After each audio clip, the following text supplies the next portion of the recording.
Chapter 1155. The sky slowly brightened. More and more Baiming soldiers began to gather at the foot of the Jianzhou left guard city. Countless scaling ladders were carried into the army. War drums beat and shouts shook the sky. Above the city gate tower, Bai Shuang narrowed his eyes and looked at everything below the city. He could see that the Baiming army's discipline seemed to be much stricter and the morale of the soldiers seemed to have improved a lot. Although he did not know what caused it, he still cautiously said to the soldiers beside him, "Inform everyone that the enemy's attack today will be very fierce. Tell everyone to be in their best condition." Baiming soldiers had eaten their fill last night. Even this morning there was still shredded meat in the soup. They had never enjoyed such treatment before and were ready to do their best. Qin Dula did not sleep much last night, so his eyes were still a little red. However, he had to force himself to stay alert. The Jianzhou left guard was his territory. If he could not get it back, it would be a great sin. Even if it was for his own life, he had to fight with all his might. Li Tong, who noticed this scene, looked at Qin Dula's appearance and laughed. "Don't worry. We have so many soldiers. It's only a matter of time before we take down the Jianzhou left guard. This will still be your territory." It was no wonder that Li Tong was so happy. Once they took down this place, he would have made a great contribution. Not only would he have taken back the city, but he would also have defeated the five-star army. When he reported this to the imperial court, he would have made a great contribution. He would also be the first general to defeat the five-star army on the battlefield. Just thinking about it made him feel good. Yes, General Li is right. We must take down the Jianzhou left guard, Qin Dula said with a hint of ruthlessness in his voice. Both generals made up their minds and the general attack began. In order to achieve the goal of taking down the Jianzhou left guard in one battle, they sent out 4 echelons in the first battle, a total of 20,000 soldiers to attack the city. They launched a wave of attacks from the east, south, west and north. There were only 8,000 soldiers guarding the city, and they were divided into 4 towers. There were only 2,000 soldiers on each tower, and the weakness of the lack of military strength was quickly revealed. After only half an hour of fighting, some Baiming soldiers had already rushed up the city walls. Although they were quickly suppressed, the situation was still very dangerous. "Commander, let's switch from cavalry to infantry and reinforce the tower." Tong Long could tell that the situation was not good, so he anxiously suggested to White Shuang. "No, let the cavalry prepare to leave the city for battle." Bai Shuang shook his head. He knew very well that the 2,000 men he brought with him and the 2,500 men under Tong Long's command were all cavalrymen. Asking them to dismount and fight was tantamount to giving up their greatest advantage. It was not worth it. Furthermore, he didn't think that these 4,500 people would be able to turn the tide of the battle. They would only be able to hold on for a little longer. Looking into the distance, Bai Shuang's expression remained calm. However, in his heart he said anxiously, "Master, why aren't you here yet?" Could it be that the Jianzhou left guard was going to give up just like that? The siege was still ongoing. As if he could see that victory was already decided, Li Tong sent out another 20,000 soldiers, divided into 4 echelons, and continued to increase the number of soldiers, causing the Jianzhou left guard's defense to become shaky. When Qin Dula saw that the city was about to fall, the trace of worry in his heart finally disappeared. He laughed and said, "General Li is amazing. If this continues, the city will definitely fall today. When the 5-star army's reinforcements arrive, we can only leave regretfully." I hope that the 5-star army's reinforcements will arrive. I have arranged a feast for 30,000 soldiers at the back of the army. Li Tong arrogantly snorted and then laughed. "I'm just afraid that some people won't dare to come. Otherwise, I'll let them see how powerful we are." "General Li is wise," Qin Dula said flatteringly. There were indeed 30,000 Baiming soldiers at the back of the army. They had a large number of horse barricades, but because they were well hidden, they couldn't be seen from afar. Among them there were also many archers and spearmen. They were specifically used to deal with the 5-star army's cavalry. As soon as they appeared, they would use bows and arrows to attack from afar. When they got closer, the spearmen would attack. After inflicting heavy damage, they would carry out a large number of horse barricades. At that time, the 5-star army's cavalry would be unable to return. This set of tactics was indeed suitable to deal with cavalry. If they weren't prepared, even if the 1st Cavalry Division arrived, they wouldn't be able to gain any advantage. They might even be heavily injured. However, Li Tong neglected one point. He forgot about Yang Qindong. Against this kind of formation, the cavalry would naturally suffer heavy losses. However, if it was changed to a flintlock attack, it would be completely different. In front of the cold front that could shoot further and aim more accurately, the archers and spearmen were just sending themselves to their deaths. Originally, they had already spread out a large net and were just waiting for the 5-star army's cavalry to appear. However, because of Yang Qindong's appearance and the 4th Lu Division's attack, the situation had changed greatly. The victory had been turned into a defeat. Of course, Li Tong didn't know all of this. If he knew that Bugnam of Zhou Xian and the 4th Lu Division would appear here, he wouldn't be so confident. He would have retreated to a nearby city to hide. Many times war was also about information. The side with more accurate information would have the upper hand and be able to obtain the final victory. Yang Qindong brought the army over. In order to conserve the soldiers' stamina, they didn't rush over very quickly. When they saw the 30,000 Baiming army blocking their path, 4 hours had already passed since Li Tong gave the order to attack the city. Teacher, it seems like the Jianzhou left guard is in danger. I don't know if Commander Bai Shuang can hold them off. Why don't I lead the cavalry to charge first? Sensing the intensity of the battle ahead, Division Commander Tian Hu volunteered. Don't be in a hurry. You have to believe in Bai Shuang. He isn't someone who will just sit there and wait for death. Since there aren't any cavalry charging out of the city gates, it shouldn't be the end yet. What we need to do now is to deal a heavy blow to the Baiming army in front of us. Only then will we be able to completely turn the situation around. Yang Qindong's eyes were as sharp as a hawk's. He could immediately tell that the 30,000 Baiming army in front of them were here to block their path. Tian Hu naturally didn't dare to question Yang Qindong's orders. He looked at the 30,000 Baiming army in front of him and said with pride, it's only 30,000 Baiming infantry. Although there are a lot of them, they are nothing in front of the 1st Cavalry Division. Teacher, please wait a moment. Let's see how I break through them. As he spoke, Tian Hu was about to order the brothers of the 1st Cavalry Division to attack. After all, winning a battle with a small number of people was a common occurrence in their eyes. No. Yang Qindong grabbed Tian Hu, who was about to leave, and said with bright eyes, "Can't you see that the enemy is full of archers and spearmen? They are all used against cavalry. Also, they are standing so close together. It's obvious that they are hiding something. They might even have something that is used against cavalry. It's not wise to rush out now." After Yang Qindong's analysis, Tian Hu didn't act rashly. It wasn't that he hadn't encountered a formation that was used against cavalry before. However, with the bravery of the soldiers and the tip of the arrows, there was nothing that couldn't be broken through. As for the archers' attacks, they were nothing in front of the 1st Cavalry Division, who had a blade and a shield. It was the same for the spearmen. As long as they charged forward fiercely enough, they could completely crush their opponents. Then it would be time for the autumn wind to sweep away the fallen leaves. However, if the enemy was still hiding some trump cards, then it would be bad. After all, the 1st Cavalry Division's biggest weakness was that they were too few in number. They only had 8,000 men now. Even if they lost 3-1, they couldn't afford to lose so many men. Teacher, there's no hurry.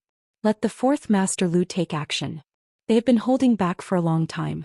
Moreover, the formation in front of them doesn't have the slightest bit of obstruction.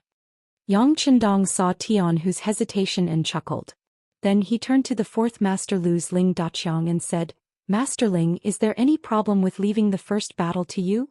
Other than the 4th Master Lu, the rest were all cavalry. Ling Daqiang originally thought that he wouldn't have anything to do in this battle and was prepared to capture captives. But now that the first battle was going to be handed over to him, how could he possibly decline? Thus he immediately agreed with a face full of joy. "6th young master, just wait and see. An opponent like this who doesn't even have the slightest bit of resistance is exactly like a meal on a plate for us, 4th Master Lu Ha." The spearmen were afraid that the enemy would hide. If there were any obstructions, then it would be depressing. But now the enemy was on the open ground. They were no different from live targets. As for the archers and spearmen, how could any of them reach them? Good, then quickly go and prepare. Yang Qindong was also worried that Bai Shuang wouldn't be able to defend the city and would rush out first. If that was the case, then once the Baiming army entered the Jian province left guard, it would take a lot more time and effort to capture him. This wasn't something that he wanted to see. After Ling Daqiang agreed, he went to prepare. The fourth Master Lu was originally part of the Cold Vanguard formation. It was an absolute elite force.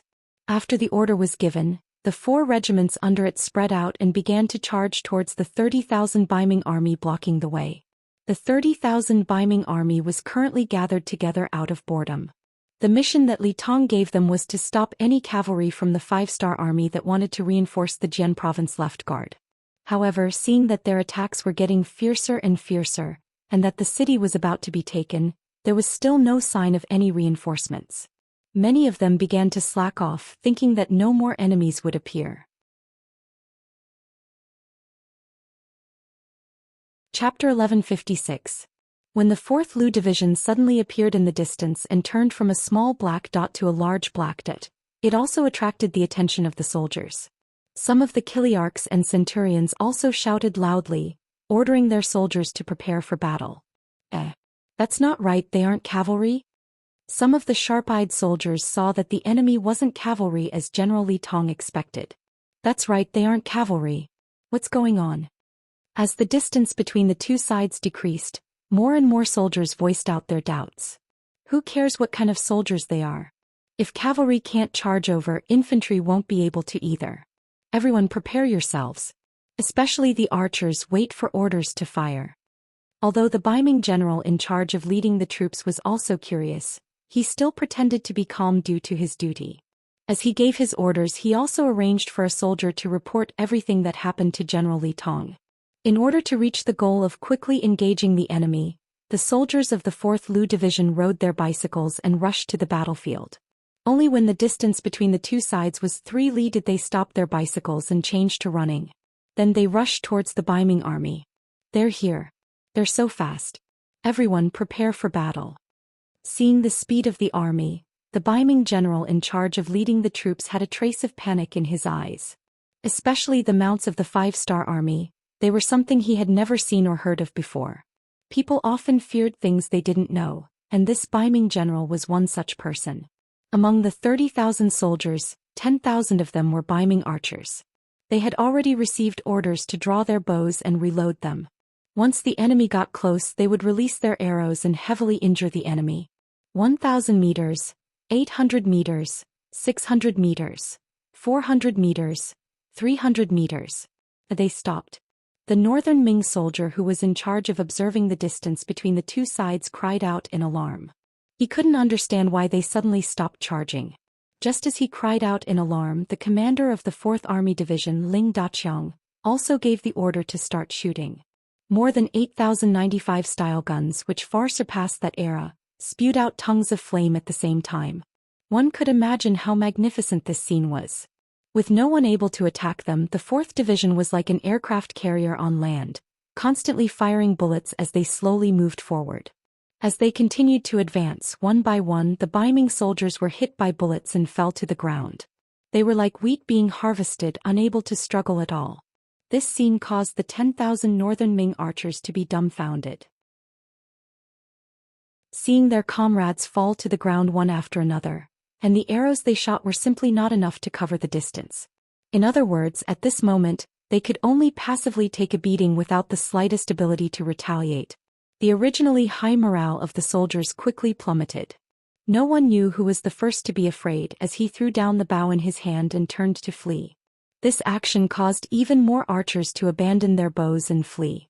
When the situation began to spread, no matter how much the Baiming general shouted, it was no longer of any use. Hold on. Where are the pikemen? If there are any deserters, kill them without mercy.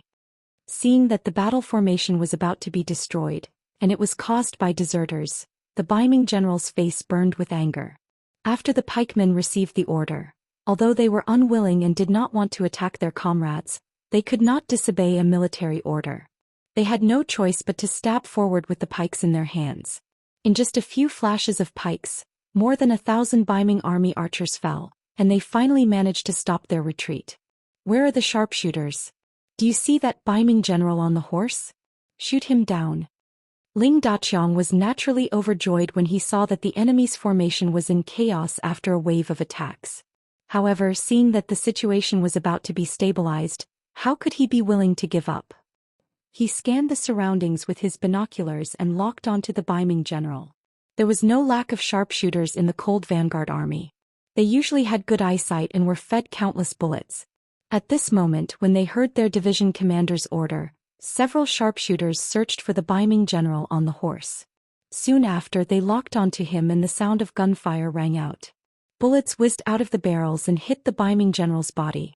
The Baiming general was still shouting something, trying to turn the situation around. However, he felt a sharp pain in his chest. Then another bullet hit him between the eyebrows. At this moment, he lost consciousness and fell from the horse in front of him. With the sudden death of the general, the Baiming army, without a unified command, was in complete chaos. Although there were still a few captains who were desperately shouting something, trying to get the position of commander in this chaotic situation, their shouts were like small boats in the middle of a stormy sea. They were completely useless. After another round of gunfire, the archers of the 4th Division fell to the ground. The situation that had just stabilized was once again thrown into chaos. However, this time no one gave the pikemen an order, and no one stopped the archers from retreating. Not only that, even the pikemen turned their spearheads and ran away. The army was defeated like a landslide. As the Baiming soldiers turned around and fled, many of them even threw their weapons to the ground in order to increase their speed. The situation on the battlefield began to change. As the Baiming army frantically retreated, the countless stakes and bags of iron caltrops that were hidden behind them were completely exposed. Division Commander Tian Hu, who was already prepared, used his binoculars to clearly see this scene. He couldn't help but feel that it was a close call. If it wasn't for the 6th young master stopping him, the 1st Cavalry Division would have suffered a great loss. The stakes could affect the speed and offensive power of the cavalry. As for the iron caltrops, it was needless to say. With its 4 sharp points, it was enough to cause heavy damage to the cavalry. How ruthless! Since that's the case, don't blame us for being impolite. Come, all warriors, charge with me. Let's let them know the consequences of facing the wrath of the world's #1 cavalry division. Charge! The 8,000 cavalrymen who couldn't wait any longer roared and charged forward. The earth seemed to tremble as dust filled the air. Their momentum was unstoppable. In the middle of the Baiming army, the Baiming soldier who was sent to deliver a message saw Li Tong and Chindula. He reported the scene he saw. Not cavalry but infantry? What's going on? Li Tong asked with a face full of surprise. The situation was far beyond his expectations, making Li Tong feel that he couldn't control the situation. We don't know. We only saw that the infantry were extremely fast. They seem to be riding on something that we don't recognize. That thing can increase a person's speed. The soldier who delivered the message tried his best to describe what he saw with words. Riding on something can increase their speed? Li Tong, who was repeating this sentence, suddenly changed his expression. As expected of a general from the capital of Baiming, Li Tong's knowledge was far greater than Chindula's. After hearing this, he quickly remembered something, and that was the bicycle. Although the bicycle wasn't produced in the outside world yet, some legends about it had already spread. Li Tong had heard of it before, but he had never seen it with his own eyes. When he thought of the bicycle, Li Tong naturally thought of Bugnam of Gojosian. It was said that only Bugnam of Gojosian could command such an army. Could it be him? As the saying goes, a man's name is like a tree's shadow. Although many people thought that Bugnam of Gojosian was being rebellious by commanding an army, no one dared to underestimate him. However, no one dared to look down on him. On the contrary, they were quite fearful of him. Li Tong was one such person. If it was really Bugnam of Gojosian who appeared here, Li Tong would have to think carefully. This was an existence that was regarded as a war god. No one had ever taken advantage of him before. How could he resist such a person? Just as Li Tong was struggling in his heart, he suddenly heard a burst of firecracker-like sounds. This sound startled him, and he immediately thought of the Flintlock army. Li Tong, who had a trace of suspicion, was now certain. His originally confident spirit was hit. He almost instinctively shouted, "Oh no, it's Bugnam of Gojosian. It seems that we can't take down the Jianzhou left guard. Retreat, prepare to retreat." "Is Bugnam of Gojosian here?" Chindula, who was on the side, asked as if he hadn't asked the question yet. Then he looked at Li Tong and said, "General Li, we have hundreds of thousands of soldiers. Even if he's here, what's there to be afraid of? We can still fight him." "Fight my ass. Didn't you hear those gunshots? On such an open land, what can we use to fight? Let's retreat." Li Tong was still very self-aware. This was not only because of the fear in his heart. More importantly, he didn't expect Yang Chendong to appear here, so he didn't make any preparations. Under such circumstances, it was obviously unfair to fight with him. As long as the army could be saved, there would be no need to worry about not having a chance to fight in the future. However, if the army was lost, there would be no chance for revenge. Li Tong was the commander. Naturally, no one dared to disobey his order to retreat. Although Chindula looked unwilling, he could only nod and agree in the end. Then, the Baiming army that was attacking the city began to retreat step by step. The siege situation also changed because of this. The tower that was about to be breached slowly became quiet. "What's going on?" Tong Long was prepared to fight to the death with the enemy, but the change in front of him made him a little confused. Commander Bai Shuang, who was prepared to fight outside the city, seemed to have thought of something. He then listened carefully and vaguely heard gunshots. He immediately laughed and said, I know, it must be the teacher. Ah, brothers, Bugnam of Gojoseon is here. It's time for us to fight back with all our strength." Chapter 1157. Bai Shuang had studied with Yang Chendong before, so he was quite familiar with the sounds of guns. Adding on the fact that the Baiming army suddenly stopped attacking the city, he immediately thought of a certain possibility. When they heard that Bugnam of Gojoseon had arrived, the 2,400 cavalry soldiers all began to cheer loudly. From this, it could be seen just how high of a position Yang Chendong held in these soldiers' hearts was. Even Tong Long, who had never seen Yang Chendong before, became extremely excited. During this period of time he had only heard about Bugnam of Gojoseon, and he was about to come out of his cocoon. Now that he could finally see his face, how could he not be excited? "Let's go, charge out with this commander and meet up with Bugnam of Gojoseon." Bai Shuang raised his two blades high, shouting loudly in excitement. Following the shout, the city gates opened from the inside, and 4,500 cavalry soldiers charged out like a whirlwind. Speaking of which, it was quite a coincidence. When Bai Shuang and the others charged out, it was precisely when the Baiming army was retreating. The 20,000 Baiming army that was originally arranged to deal with them had also just cleaned up their things and were retreating. Suddenly, intense battle cries sounded from behind them. When they turned around to take a look, their expressions immediately changed greatly. Li Tong, who had already left the large tent and was leading his soldiers to flee, also saw this scene. He sighed. These 5-star army cavalry were too cunning, actually charging out after he withdrew his defenses. Under this type of timing, even if he gave the order to launch a counterattack now, it was clearly too late. Retreat, retreat, retreat towards the 30,000 guards. Li Tong, who knew that the situation was already in his favor, didn't turn around, instead turning around and fleeing. Behind him was the vast and mighty Baiming army. In front of them, who would be afraid of death? That was why at this moment they actually displayed their life's potential, each one running faster than the other. It was to the extent where not long after, the army responsible for transporting the supplies became the last group. "General, what do we do?" Seeing that there were already no more troops to protect him, the logistics officer in charge of transporting the supplies asked the leading general. Closing his eyes, the general knew that once the provisions were lost, he would be beheaded according to military discipline. But now that he didn't have the ability to protect these provisions, he simply shook his head and said, "Forget it, they were the ones who abandoned us. It's not that we didn't try our best. Tell the brothers if you want to escape, then run. If you can't escape, then surrender and wait for the 5-star army to come and take over. If we go like this, General, we will die. Why don't we burn the provisions? That way we'll be able to account for it," the logistics officer suggested. The general immediately shook his head.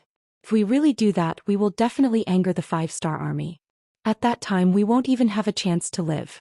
Alright, I've made up my mind. If you want to run, then run. If you don't want to run, then stay here with me and wait for the 5-star army to pick us up." Most of the people transporting the provisions were people with average military skills. How could their speed be compared to the speed of war horses? Most of them stayed behind. Only a small number of them ran away with the mentality of a fluke.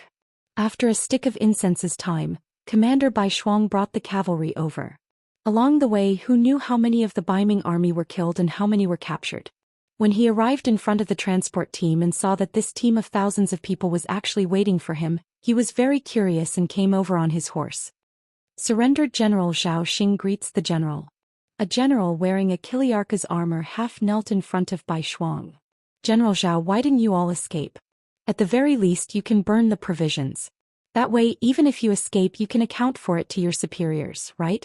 Bai Shuang asked with a trace of suspicion.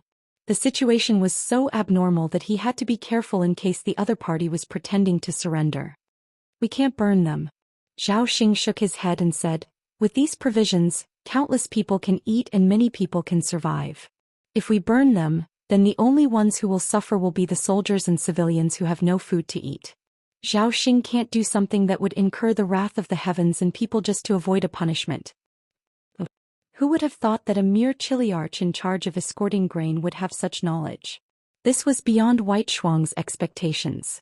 He carefully sized up Zhao Xing's appearance again and memorized it in his heart.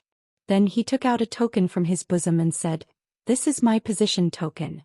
Take this back to Jian Province's left guard city. If anyone asks you about the provisions you can show this token. Do you have any questions?" After taking the token, Zhao Xing nodded solemnly. "General Bai, don't worry. I know what to do." "Good. We still have to chase after the enemy. You can go about your business." After he finished speaking, Bai Shuang spurred his horse and continued to chase after the Baiming army. He didn't turn back to look at Zhao Xing as if nothing had happened. When the group was far away, Tong Long, who was following in the group, asked Bai Shuang with a puzzled expression, "Commander, do you really believe that Zhao Xing won't escape and will deliver the provisions to the city?" "I'll take a gamble.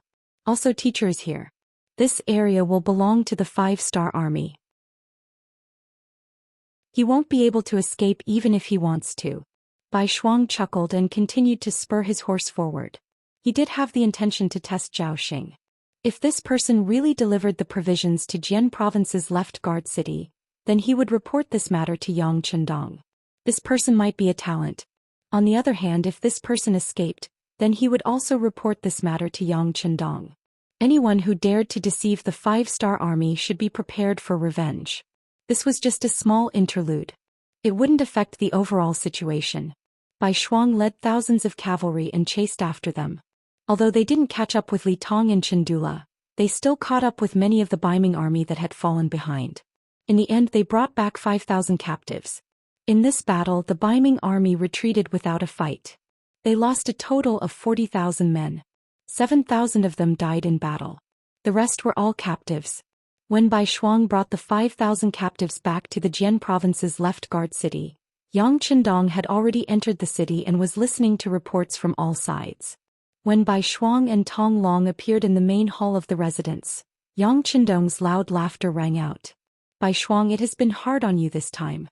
You deserve the most credit for being able to destroy the enemy." "Teacher Xia, this is what Bai Shuang should do. By the way, teacher, this person is Tong Long.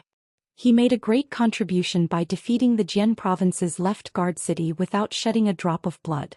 Bai Shuang took this opportunity to recommend Tong Long. This was the first time Tong Long met Yang Chendong. Although he was older, for some reason when he saw Yang Chendong he was shocked by the powerful aura emitted by him. He couldn't help but kneel on the ground. "This general, Tong Long, greets Bugnam of Gojozian. May you live 1,000 years.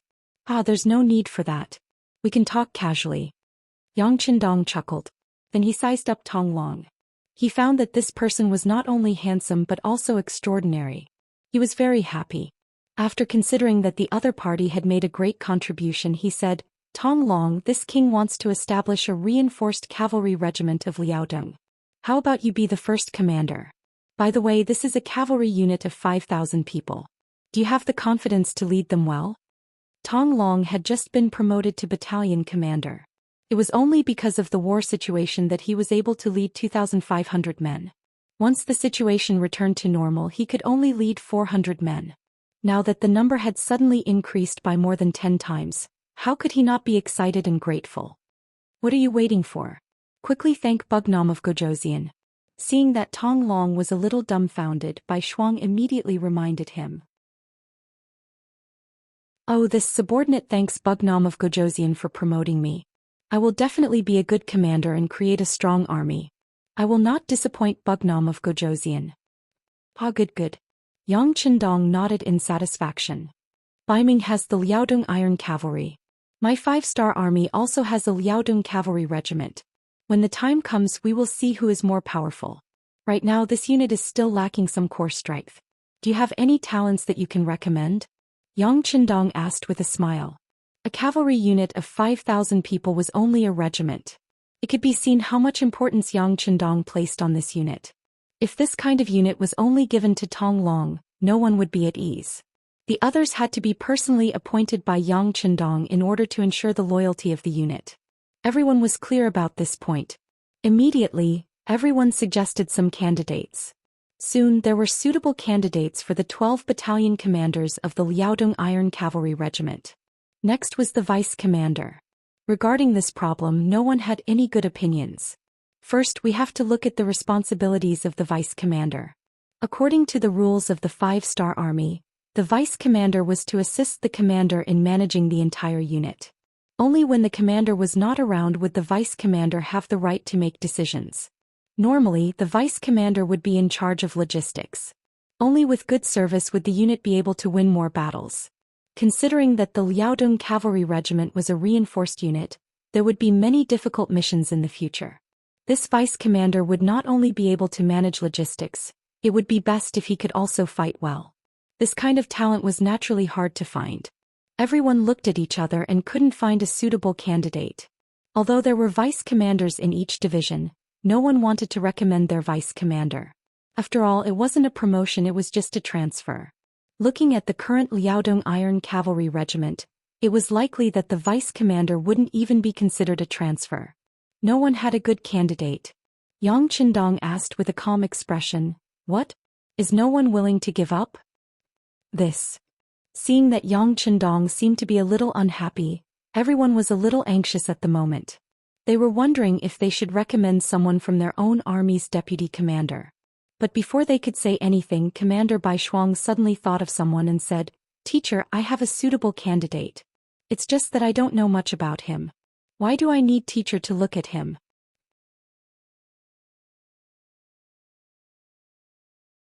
Chapter 1158. Suitable but not understanding. This sentence itself was somewhat contradictory. Bai Shuang's words also attracted everyone's attention. Considering that he didn't make it clear, Bai Shuang smiled bitterly and explained in detail how he met Zhou Xian on the way. "Zhou Xian? I know this person. He escorted the provisions to Jianzhou's Suowei city. Because it was related to logistics, I went to take a look. I still have a deep impression of this person," Beta Persei, who was standing beside Yang Qindong, said after Bai Shuang finished speaking. "Did he really escort the provisions back?" Bai Shuang's eyes flashed as he asked. "That's right." Beta Persei chuckled and continued. "Not only did he transport the provisions back, but he also brought 2,108 surrendered soldiers. According to him, he had a total of 2,200 soldiers. 92 of them escaped for some reason and most of them came with him to surrender. Oh, by the way, when I went, his soldiers were lined up neatly, even the weapons in their hands were placed neatly together. To be honest, it's the first time I've seen someone surrender like this." The other officers couldn't help but nod in agreement. It wasn't that he hadn't seen people surrender before, but most of them were disheveled and dispirited, looking as if they had lost all hope in life. Their weapons were thrown everywhere, so he had never seen such a carefree and effortless surrender before. Hearing this, even Yang Qindong couldn't help but be curious. "There's such a wonderful person. Come, bring him here so I can see him." "I'll go." Beta Persei agreed. "I'll go with second brother." Bai Shuang thought for a moment and stepped forward. He thought highly of Zhou Xian. Since his teacher wanted to see him, he wanted to say a few words to remind him. The two walked out of the main hall together. Yang Qindong looked at the people who stayed behind, and his gaze fell on the face of the 1st Cavalry Division's commander, Tian Hu. "Commander Tian, how do you feel about this battle?" "Awesome," Tian Hu said without thinking. In this battle, the 4 regiments of cavalry had killed and captured twice the number of enemies. Most importantly, there were almost no heavy casualties on their side. The number of dead and injured did not exceed 100. This kind of difference in casualties greatly comforted him.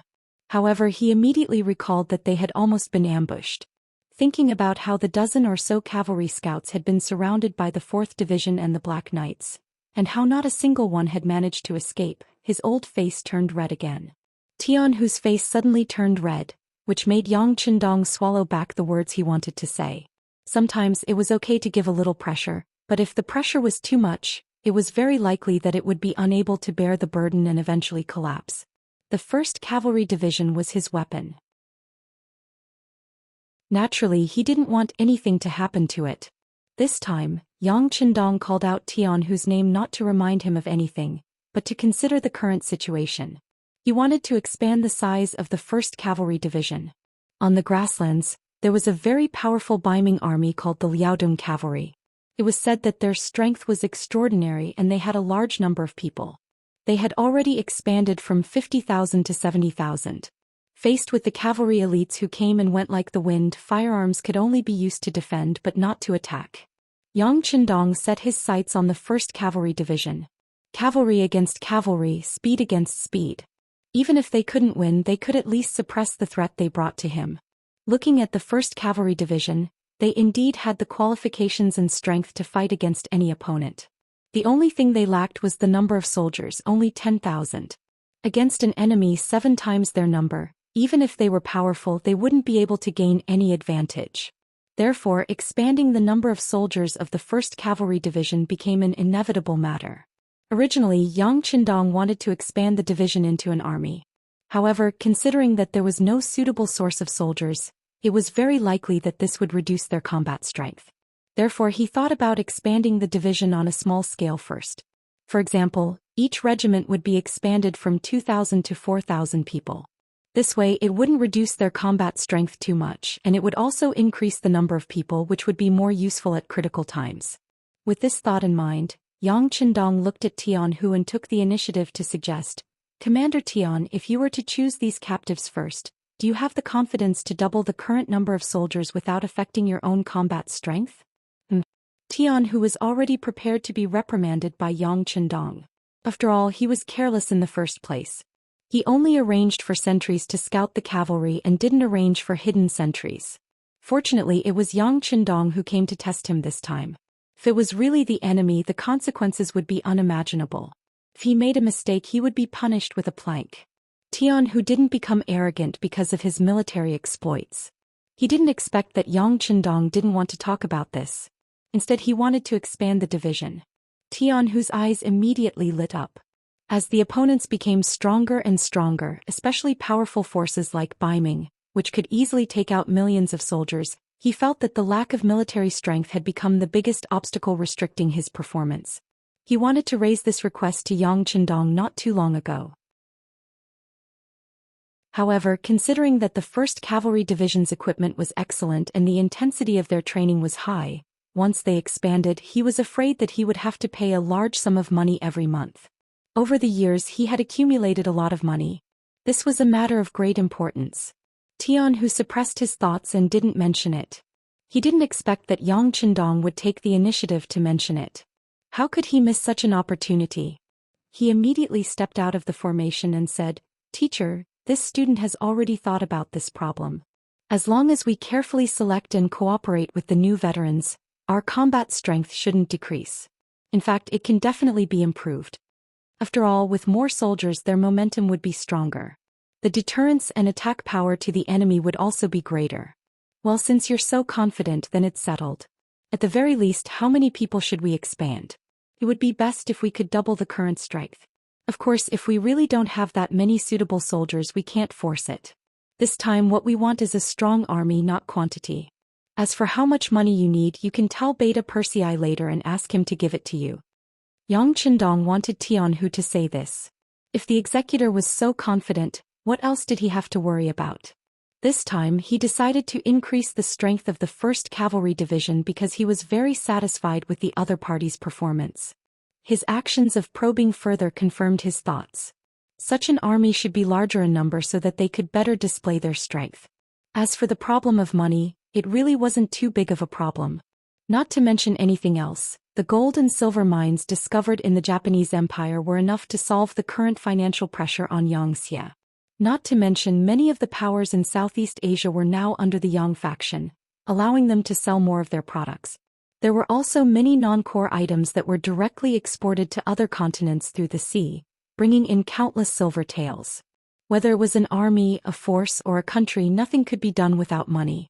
Yang Qindong, who had known this for a long time, had never slacked off in this aspect. Now it seemed that the effect was very significant. This was also the foundation that allowed him to conquer the world and where his confidence lay. Thank you, teacher. The student will do it in a while. Tian Hu said excitedly. If it weren't for the fact that Yang Qindong was presiding over the meeting, he was afraid that he would have already gone to deal with this matter.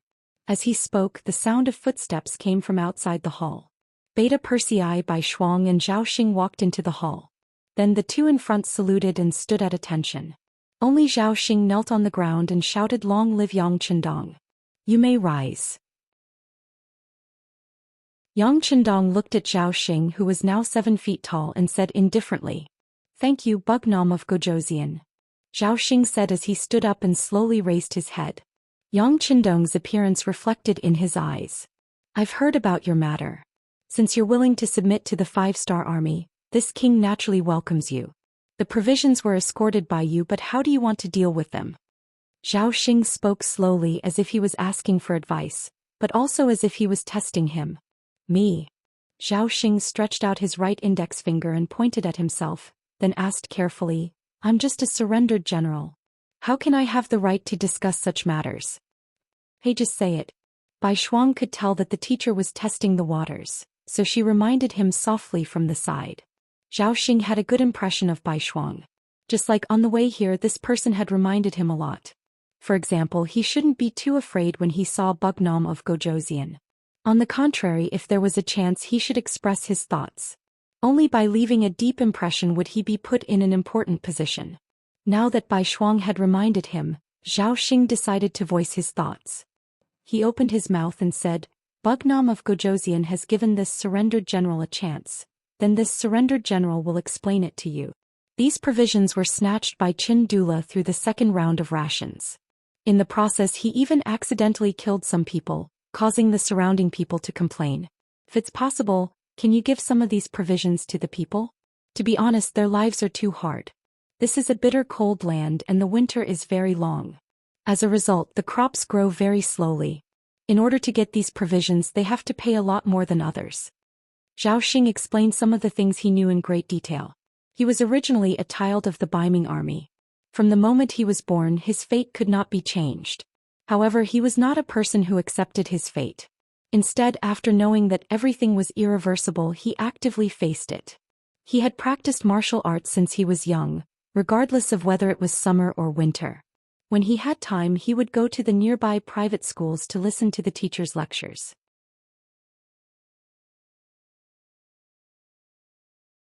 Chapter 1159. Under the guidance of a teacher whose interest was the best, he learned many things and understood some of the principles of life. Relying on his own efforts, he became 1,000 captains. With a high position, he was able to see more of the hardships of the commoners. However, as a lowly person, his words carried little weight and he did not know what he could do. This time, when the Emperor of Baiming sent out troops to aid Liaodong, Zhou Xian, who had no backing, became a member of this difficult task. Originally, he wanted to fight for a chance to perform, but he did not expect Li Tong to value him and let him become 1,000 captains. It was because of this that he saw more of the dark side. When he saw that the food was stolen from the commoners, and that the commoners did not know how to survive this winter, he would secretly cry while eating. Now that he had the chance to express his views in front of Bugnam of Gojoseon, who loved the commoners like his own children, how could he let go of such an opportunity? Then he explained everything in detail. When he spoke about the depths of his emotions, he even shed tears. Influenced by Zhou Xian, some of the officers in the other halls also involuntarily shed tears. Many of them had experienced hardships, and listening to these words, they seemed to be pulled back to the past. Only Yang Qindong sat there expressionlessly, not affected in the slightest. This was not to say that his heart was hard, but because he had seen too much, he had long become numb. If he cried whenever something happened, how could he have everything he had now? A strong person must have a strong heart.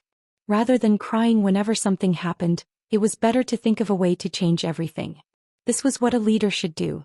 Zhou Xian, who stood there, spoke for the time it took for 2 incense sticks to burn. Only when he was almost done did he realize that this was not his own military camp, but Bugnam of Gojosian's discussion hall. He immediately shut his mouth, and then with a look of begging for forgiveness, he once again knelt on the ground. Only after Zhou Xian finished speaking did everyone regain their senses. Then their gazes landed on Yang Qindong, who was sitting at the head of the table. The main hall once again quieted down, and Yang Qindong's voice resounded in everyone's ears. The common people live in poverty, and this is the incompetence of the great Ming dynasty's government. That's why we have to change everything. Since they can't do it, then let's find someone who can. I believe this will be a blessing for the people. Bugnam of Gojosian is wise, the generals replied in unison. Yang Qindong raised his hands and pressed them down. With just this movement, the main hall returned to silence. Then he looked at Zhou Xian, who was kneeling on the ground, and said, "The people are indeed suffering, but there isn't much food in the army either. If we want to fight, we need to maintain sufficient physical strength and nutrition. Therefore, it's better to provide these rations to the soldiers first." When Yang Qindong said this, it was equivalent to making a decision. Naturally, the others did not have any objections. Even if they did, they would only report it to Yang Qindong in private. However, Zhou Xian did not know about this rule. He thought that his words had already convinced Bugnam of Gojosian, or at least the other generals. He did not expect this to be the result. Thus he said, "Bugnam of Gojosian, can't you give a portion of the food to the common people? At least let them survive this year's cold winter." Are you doubting this king's decision? Yang Qindong, who had a calm expression a moment ago, suddenly changed his expression. A powerful pressure involuntarily landed on Zhou Xian's body. Zhou Xian, who originally wanted to say something, was suppressed by this pressure. His face instantly flushed red, and the feeling of being stared at by a wild beast made it difficult for him to even breathe. What Yang Qindong used was a visual attack that was close to the Grandmaster level. Under this aura, unless one had a firm belief, not many people could withstand it. Being targeted, Zhou Xian's expression was extremely ugly. He was using all his strength to resist all of this. Seeing that Yang Qindong seemed to be burning with anger for some reason, the fear in his heart became weaker and weaker. At this moment, his mind was filled with the suffering of the common people after they did not have food to eat, and even death. The more he thought about it, the more determined he became. Zhou Xian knew that if he did not say these words today, he would not have the chance to say them in the future. Then he did not know where he got the strength from, but he actually broke through the layers of pressure from the visual attack. He forced himself to raise his head and said, "Bugnam of Gojosian, everyone says that you love the common people like your own children. Please make a decision for the common people of Liaodong. I, Zhou Xian, thank you on behalf of them." When he finished speaking, thump, thump, Zhou Xian kowtowed non-stop. Even when blood flowed from his forehead, he still had no intention of stopping. "Zhou Xian, what are you doing? Hurry up and stop." Seeing that Zhou Xian was actually using this to threaten his teacher, Bai Shuang was so scared that his face turned pale. He reached out to stop Zhou Xian. "Commander Bai, thank you for your kindness. I have made up my mind. If Bugnam of Gojosian does not agree, I will kowtow until I die here."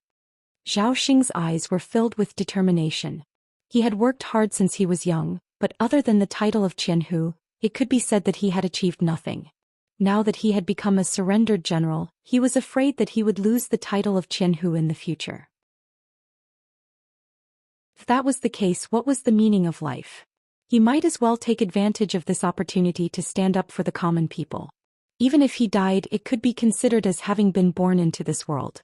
At this moment, Zhou Xian was going all out against Yang Qindong. The other officers were shocked. They had never seen anyone who dared to treat Yang Qindong with such an attitude. They could even imagine the consequences that Zhou Xian would have to face. Admittedly, Zhou Xian's words were indeed moving, and it could be seen that he was a general who truly cared for the people. However, the words of a lowly person did not carry much weight. Furthermore, Yang Qindong was not wrong. Before the large amounts of supplies were sent up, the army needed food. Especially now that there were tens of thousands of captives. These people needed food the moment they opened their mouths. If they were not appeased, it would be hard to avoid big problems. Everyone had their own reasons, so no one else could say anything. They could only wait for Yang Chendong to make a decision. Zhou Xian was also a man of few words. After saying these words, he closed his eyes, looking like he could do whatever he wanted. The atmosphere in the main hall became very tense because of this. Everyone's heartbeats could be faintly heard. On the main seat, Yang Chendong had already retracted his aura. He did not expect Zhou Xian to be able to break through his eye attack. From this, it could be seen that this person was indeed a talent. Those words came from the bottom of his heart. If he was not prepared to die, he would not be able to do this. It was rare to have someone who loved the people so much. Yang Chendong had a good impression of him. After all, not everyone who cared about the people could face death with equanimity. Of course, he had to use such a talent for himself. Just as everyone was waiting for Yang Chendong to announce the result, he said, "Order, promote Zhou Xian to be the deputy commander of the Liaodong Cavalry Reinforced Regiment. He is to assist Tong Long in the preparation and training of the army. Order the other divisions to prepare for the army's departure in 3 days." The sudden order confused everyone, especially Zhou Xian, whose mind was filled with questions. Not only was he not killed, he was promoted instead. What was going on? He was completely confused. However, he still remembered one thing. What about the food for the people during winter? Thinking of this, he directly asked, "Bugnam of Gojosian food?" At this time, Zhou Xian did not show any excitement because he was promoted. Instead, he was still concerned about the food problem of the people. Yang Chendong was very impressed. The food problem is easy to solve. For this year and next year, I will not collect any agricultural tax from the people of Liaodong, which is the 3 eastern provinces. The food collected can be used for our own use. There won't be any problems, right? The reason why he was worried that the people of the 3 eastern provinces would not have any food to survive the winter was that Bugnam of Gojosian would send people to collect food at the end of autumn. If the food tax was removed, the harvest this year would be enough for the new year and they would be much richer. At this moment, Zhou Xian finally understood that it was not that Bugnam of Gojosian did not hear what he said. He was just testing him. Thinking of how the people of the 3 eastern provinces would not starve to death if the agricultural tax was not collected for 2 years, Zhou Xian did not know how many lives this would save. He immediately fell to the ground again and shouted, "Long live Bugnam of Gojosian. Alright, you are thinking for the people. How can I not fulfill your wish? They will be my people in the future. Of course, I will not watch them starve. This matter will be announced in a while. There is no need to mention it. Now you only have 5 days to prepare the army. We can't wait any longer at the beginning city." When he said this, Yang Chendong's eyes had a hint of seriousness. "Sixth young master, don't we have to fight Li Tong and the others? Will they come to find trouble with us because of this?" Ling Daqiang, the commander of the 4th Army Division, asked worriedly when he heard that they were going to enter the grasslands. "That's why we have to leave some people behind to watch them." Why don't the 4th Army Division stay behind? You also know that although we have opened up a supply route to the beginning city, it is not very safe. Therefore, we need someone to stay behind to continue suppressing the Baiming army. This task belongs to the 4th Army Division. Yang Chendong said with a look as if he had long prepared for this. When Ling Daqiang heard this, he did not know whether to laugh or cry. "Sixth young master, we, the 4th Army Division, will carry out your decision." This was not because Ling Daqiang raised a question, so Yang Chendong arranged for them to stay behind. It was because he already had this idea. In comparison, although the 4th Army Division had bicycles in their hands and could increase their speed, the journey was too long. By the time they arrived, their legs would not listen to them. It would be easier for the cavalry to travel. Besides, they would only be defending and not attacking. The 4th Army Division, who were all firearms, would be of great use.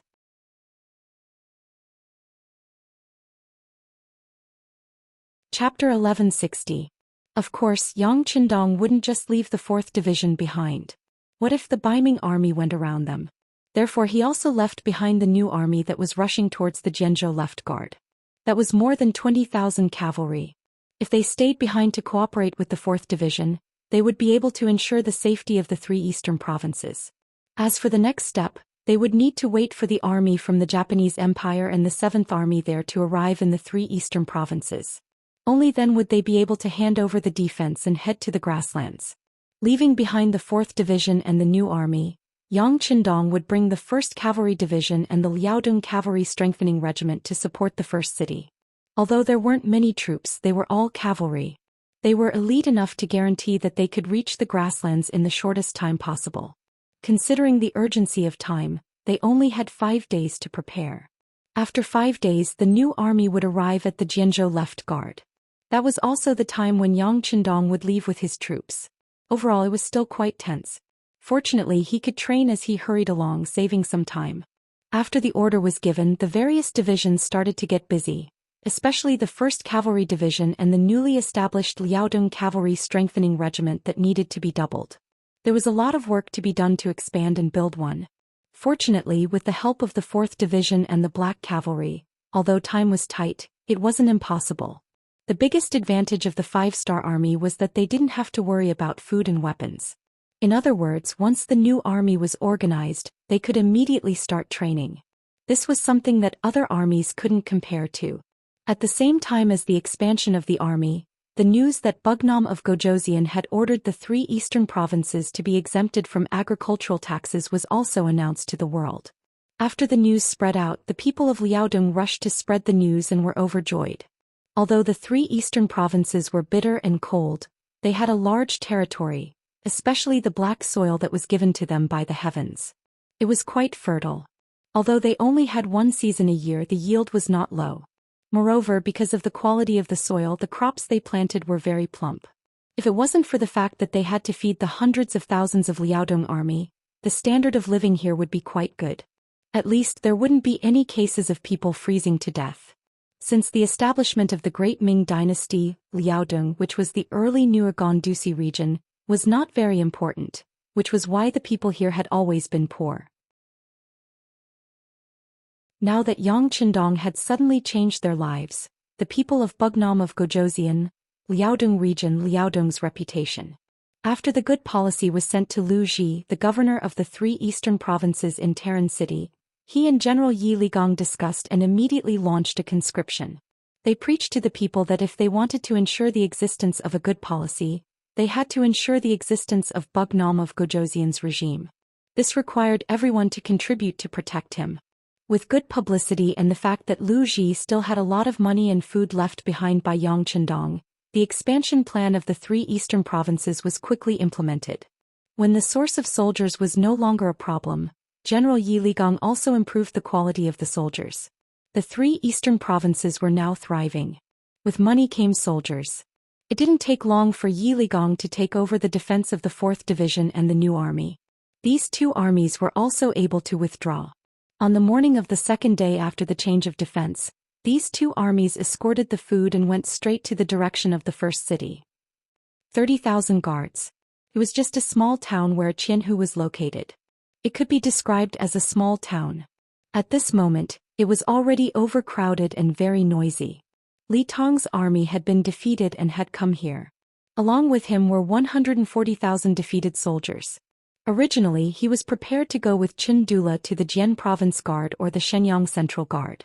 Those were all big cities, so it was naturally easier to arrange for soldiers like them. What he didn't expect was that these 2 cities rejected him because of the lack of food. To put it bluntly, these people just wanted Li Tong to become the first line of defense for the 5-star army's attack so that they could protect their safety. Even though Li Tong and Qin Dula were clear about this, they were somewhat helpless. It was because Li Tong had received the imperial order to deal with the 5-star army. Now that the 2 cities had rejected him in this name, he really had no other choice. Staying in the 30,000 guards, seeing the food decrease day by day, the morale of the soldiers also decreased day by day. Li Tong was very worried that Bugnam of Gojosian would suddenly lead the army to attack. If that was the case, the small 30,000 guards wouldn't be able to defend at all. In order to prevent the worst situation from happening, Li Tong sent out large amounts of scouts to keep a close eye on the Jian province left guard's every move, so that when true danger arrived he could immediately lead the army to react. As for whether he would fight or run at that time, he himself didn't know either. As far as Li Tong was concerned, every day passed in torment, to the extent where he couldn't even go out to face the soldiers in the city. All of this was because the provisions promised by the Beiming imperial court still hadn't arrived. Back when he was leading the troops, Li Tong had already been worried about the issue of provisions, and because of this he even brought up this issue in the imperial court. He never expected to provoke public anger, to the extent where when he set out, the conclusion given by the higher-ups was that he had to raise his own provisions after arriving in the Liaodong region. When the time came, the various guards in Liaodong region would support him greatly. But now most of the Liaodong region had already been occupied by the 5-star army, and the original capital of Liaodong region, Terran City, was also owned by Bugnam of Gojosian. It was already impossible to raise provisions here. After reporting everything that happened here to the imperial court, Li Tong was like a criminal waiting for the verdict to come out. If the provisions were insufficient, how could the army fight? Could it be that they had to fight on an empty stomach? It was said that the emperor didn't lack hungry soldiers. At this moment not only did Li Tong scold those civil officials in the imperial court, but he also scolded Daizong Zhuqiu in his heart. Since you don't give me any provisions, I'll just retreat when the 5-star army arrives. After waiting for 4 days there was still no movement. Even the surrounding city guards didn't provide any support. Li Tong said hatefully in his heart. Just as he was scolding everyone in his heart, there were hurried footsteps outside the courtyard. Then Chindula appeared in front of him and said, "Generally, the 5-star army has left the city." "What? Don't tell me they're coming here? If that's the case, we have to leave quickly. Most of the 5-star army is cavalry and they're extremely fast." When Li Tong heard this, he said with a panicked expression. Chindula saw the reaction and felt disdain for him. With this little bit of courage he wanted to deal with the 5-star army and Bugnam of Gojosian? He didn't know what the imperial court was thinking, sending such a cowardly general. Chindula looked down on Li Tong in his heart, but when he considered that the other party had an army of 140,000 soldiers, even if he was dissatisfied he wouldn't show it. He acted as if he didn't hear Li Tong's words and said, "Good news. Although the 5-star army has left the city, they didn't come here. Instead they went straight to the west. It seems like they're preparing to pass through here and go to the grasslands. Origin City is now surrounded by Baiming and the world of Wara. I'm afraid they'll want to help us out." "Really?" While digesting this news, Li Tong asked very carefully, "They won't suddenly take a detour and come to our 30,000 soldiers, right?"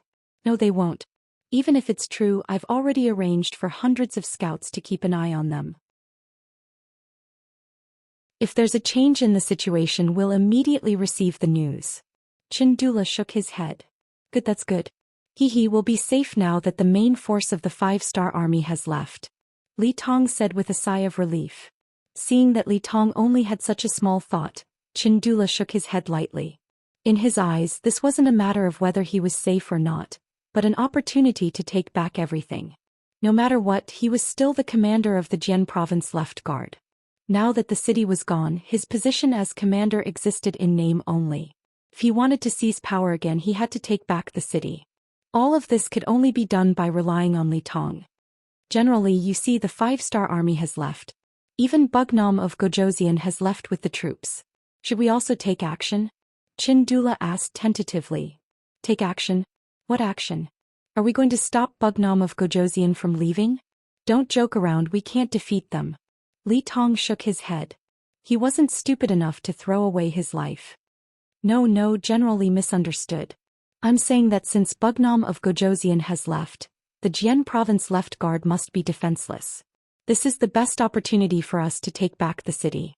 Once we succeed, General Li will have made a great contribution.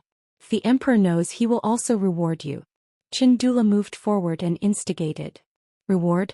Li Tong's expression changed when he heard this. If a general didn't want to make a contribution, then he definitely wasn't a good general. He was indeed tempted. However, when he thought about the fact that the army was almost out of food, how could such an army win a battle? He immediately shook his head and replied, "No, we're currently lacking in food. It's fine if we don't fight. We won't starve to death even if we eat 1 meal a day. However, if we fight a war, how can we do it without sufficient physical strength?" This. Chindula, who wanted to take back the Jian province left guard, rolled his eyes. In the end, in order to achieve his goal, he said fiercely, "It doesn't matter, General Li. As long as you agree to send troops, I'll take care of the food issue. I can borrow some from the Jian province left guard and Shenyang central guard." I think with my old face I can at least find some. Dula was putting in a lot of effort. Li Tong was displeased when he heard this. Previously, no matter how he begged him to get some food, he couldn't do it. Now, in order to take back the Jian province left guard, there was a way. This was just a selfish person.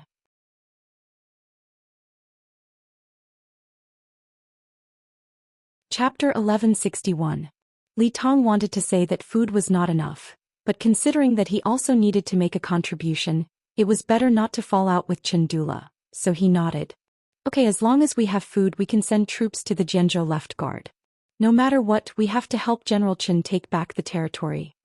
Dula knew very well that Li Tong was not doing this to help him, but to make a contribution. However, the two of them now had the same request, so it was not the time to undermine him. He nodded and said, "Okay, leave it to me." Speaking of which, Dula was indeed quite capable. With his old face, he managed to borrow enough food to last his army for 20 days from the nearby guard station. With this time in his view, it was not a problem to take down the Jianzhou left guard. As for how to solve the problem of food at that time, he just needed to collect the food tax from the nearby people. In order to not be punished, Dula had long forgotten about the suffering of the people. Baiming capital Yamen of the Ministry of Revenue. The Crown Prince's junior tutor, Grand Secretary and Minister of Justice, Zhou Xian, walked in steady steps. The officials of the Ministry of Revenue hurriedly came out to greet him. Soon, the Minister of Revenue, Jin Lian, also came out in a neat official uniform. "Oh, I don't know. Lord Su, please forgive me for not going out to meet you." Lord Jin is too polite." Zhou Xian smiled and laughed. The two ministers walked into the Yamen of the Ministry of Revenue together. As they walked, Jin Lian asked with confusion, "Lord Su, why have you come to the Ministry of Revenue?" "Oh, it's because of the war in Liaodong. Li Tong lost his food, and now hundreds of thousands of soldiers don't even have food to eat. This is not good. How can they win the war? That's why I'm here to see if I can send them some rations as soon as possible." Zhou Xian said with a compassionate expression. As the Minister of Revenue, Jin Lian was naturally very clear about Li Tong's request for food. He had asked the emperor about this, and the answer he received was that he needed to provide for the grassland war first. If there was anything else, he could just support Li Tong. In this regard, Jin Lian fully understood the emperor's intention. This was also the reason why Li Tong had repeatedly sent memorials, but had not seen a single bit of money or grain. But now that Zhou Xian had greeted him about this matter, Jin Lian naturally didn't dare to neglect this popular person in front of the emperor. He didn't want to offend Zhou Xian, but he also didn't want her to disobey the emperor's orders. Thus he asked tentatively, "Lord Su, His Majesty's intention is to provide for the grassland war first. If there is any surplus..." "Look, His Majesty said that if there is any left, it can be given to General Li Tong. Do you have any left now?" Zhou Xian grasped the loophole in Jin Lian's words and asked. "There are, but they are all prepared for the army that is fighting in the grasslands. Sir Su, you also know that they are fighting against the main forces of the Five-Star Army. Who knows how long the battle will last?" Jin Lian answered with a troubled expression. However, he didn't know that when he said these words, he had actually fallen into the other party's trap. Just as Jin Lian finished speaking, Zhou Xian's laughter sounded. Lord Jin, I'm afraid that you are joking with me. You said that we are going to face the main forces of the Five-Star Army on the grasslands. Then I want to ask, is the main forces more powerful than Bugnam of Gojosian? He is now in the Liaodong region. If General Li Tong is defeated because he doesn't have enough money and grain support, once the Liaodong region is completely lost, it will directly threaten the safety of our capital. At that time, even if we take down the first city, what's the use? Can you bear this responsibility?" Jin Lian was stunned when he heard the question. Indeed, if the safety of the capital was threatened, it was obviously much more important than taking down the first city. Seeing that Jin Lian was silent for a while, Zhou Xian patted him on the shoulder and said, "For the safety of the capital and in case something happens in the future, the emperor may vent his anger on Sir Jin. I think that General Li Tong should be given some food and grain. Oh right, this is 10,000 taels of silver. Although it's not much, it's a little token of General Li Tong's appreciation." A banknote of 10,000 taels of silver from the Yang family bank was placed in Jin Lian's hand. This was indeed sent by Li Tong. He knew that the officials of the imperial court were manipulative, so he sold everything he had to gather 20,000 taels of silver. This also made it more reasonable for Zhou Xian to appear here. Of course, the main reason why Zhou Xian agreed to do this was that Yang Qindong had given the order. Seeing that the Liaodong region was about to enter a relatively balanced phase, it was not a big deal to give them any amount of money and grain. On the contrary, if they gave more to Li Tong, they would give less to the Baiming army on the grasslands. This might play a very positive role in the upcoming war there. To achieve great things, one must have a superhuman vision. For example, one must be able to see 3 or even 5 or more steps before taking one step. Obviously, Yang Qindong had this ability, and it was because of this action that it did play a big role in the future war on the grasslands, causing the Baiming army to suffer a great loss. With 10,000 taels of silver and a great reason in front of him, Jin Lian chuckled. "Pacer Su, I know what to do." Seeing how Jin Lian accepted the banknotes with a smile and immediately called for his assistant to arrange for the delivery of the provisions, Zhou Xian stood at the side and laughed out loud. First city. More than a month ago. The scenery of the grassland in June was still very beautiful, especially when it rained.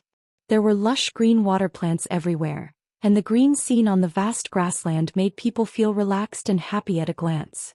Usually, herds could often be seen around First City, and from time to time, young Mongolian girls could be heard singing beautiful songs. But now all of this did not happen. Although the water plants were still very tall and the scenery was very beautiful, the air here was filled with a murderous aura. Suddenly, the ground trembled for no reason, and ripples appeared on the low-lying water surface. Not long after, a cavalry team of hundreds of people arrived like a gust of wind and landed here. They were the Liaodong cavalry that had recently been in the limelight on the grasslands.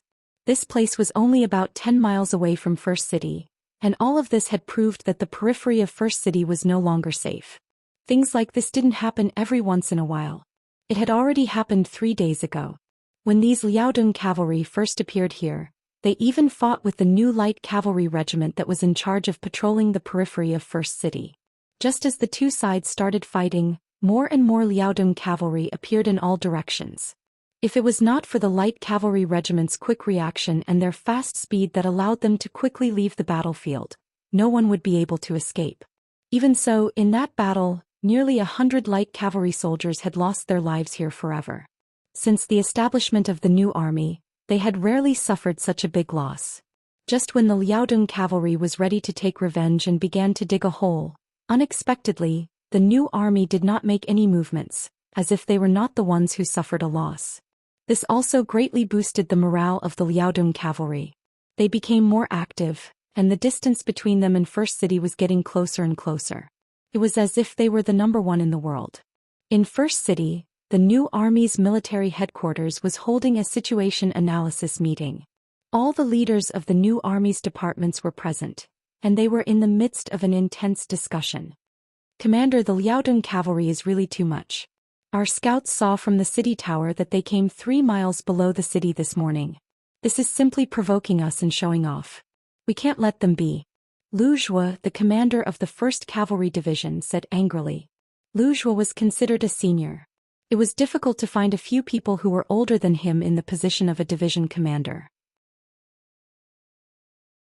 Because this person's ability was not too outstanding, the speed of his promotion was not very fast. However, he had never used his qualifications to suppress others. In addition, his temperament was very good, and it was rare to see him angry with others. Over time, everyone thought that he had lost his temper. Who would have thought that he would actually lose his temper in public today? From this, it could be seen how arrogant the Liaodong cavalry was. Yes, 3 days ago our light cavalry division was surrounded and lost a company of soldiers. This time it's time for us to take revenge. No matter what, we can't let them go easily. Ma Bianshi, the light cavalry division's commander, said with an angry face.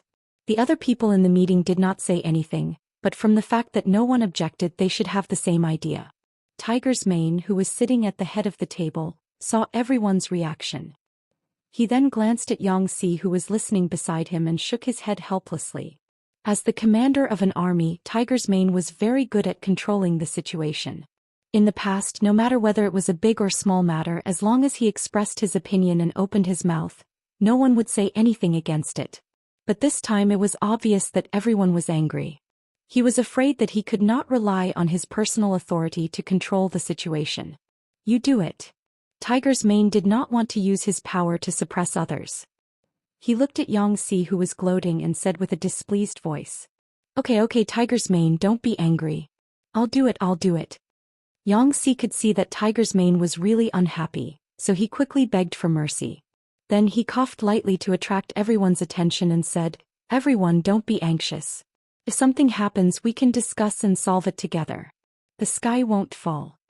Commander Yang, the sky won't fall, but we can't stand being provoked like this, and not being able to do anything is really intolerable. Otherwise, how can our new army establish itself in the world? Commander Zhou thought that Xianxia was here to cause trouble, so when he said these words he was more or less angry. He even vaguely wanted to remind Xianxia that this was their new army's problem and had nothing to do with the logistics division.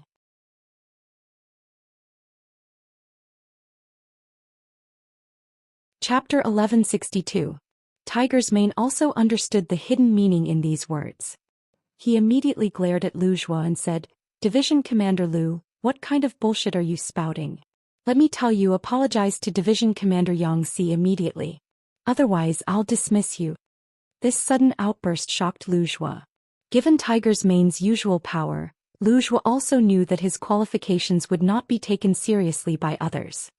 He could only cup his hands together and say to Xianxia, Division Commander Yang, I was reckless just now. I'm sorry. But you know I'm not here for you. Okay, I know what's going on. Division Commander Lu, you don't have to explain. I just hope that everyone can listen to me, an outsider of the new army, say a few words, okay? Xianxia smiled nonchalantly.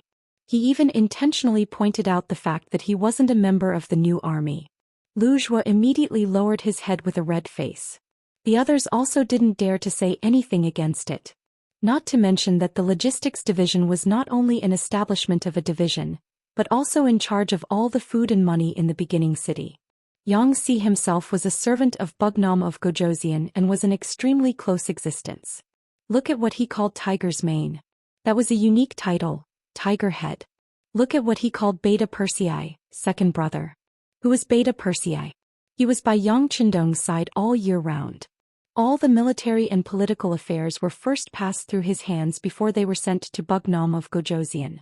If such an important person was offended, it was not something that the people below could bear to let him talk nonsense beside Bugnam of Gojosian.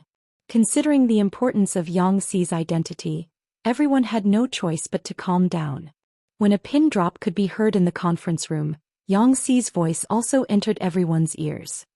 Everyone, young master has now ended the war with the Japanese Empire and is leading the army to the Liaodong region in order to reopen a supply route to the beginning city.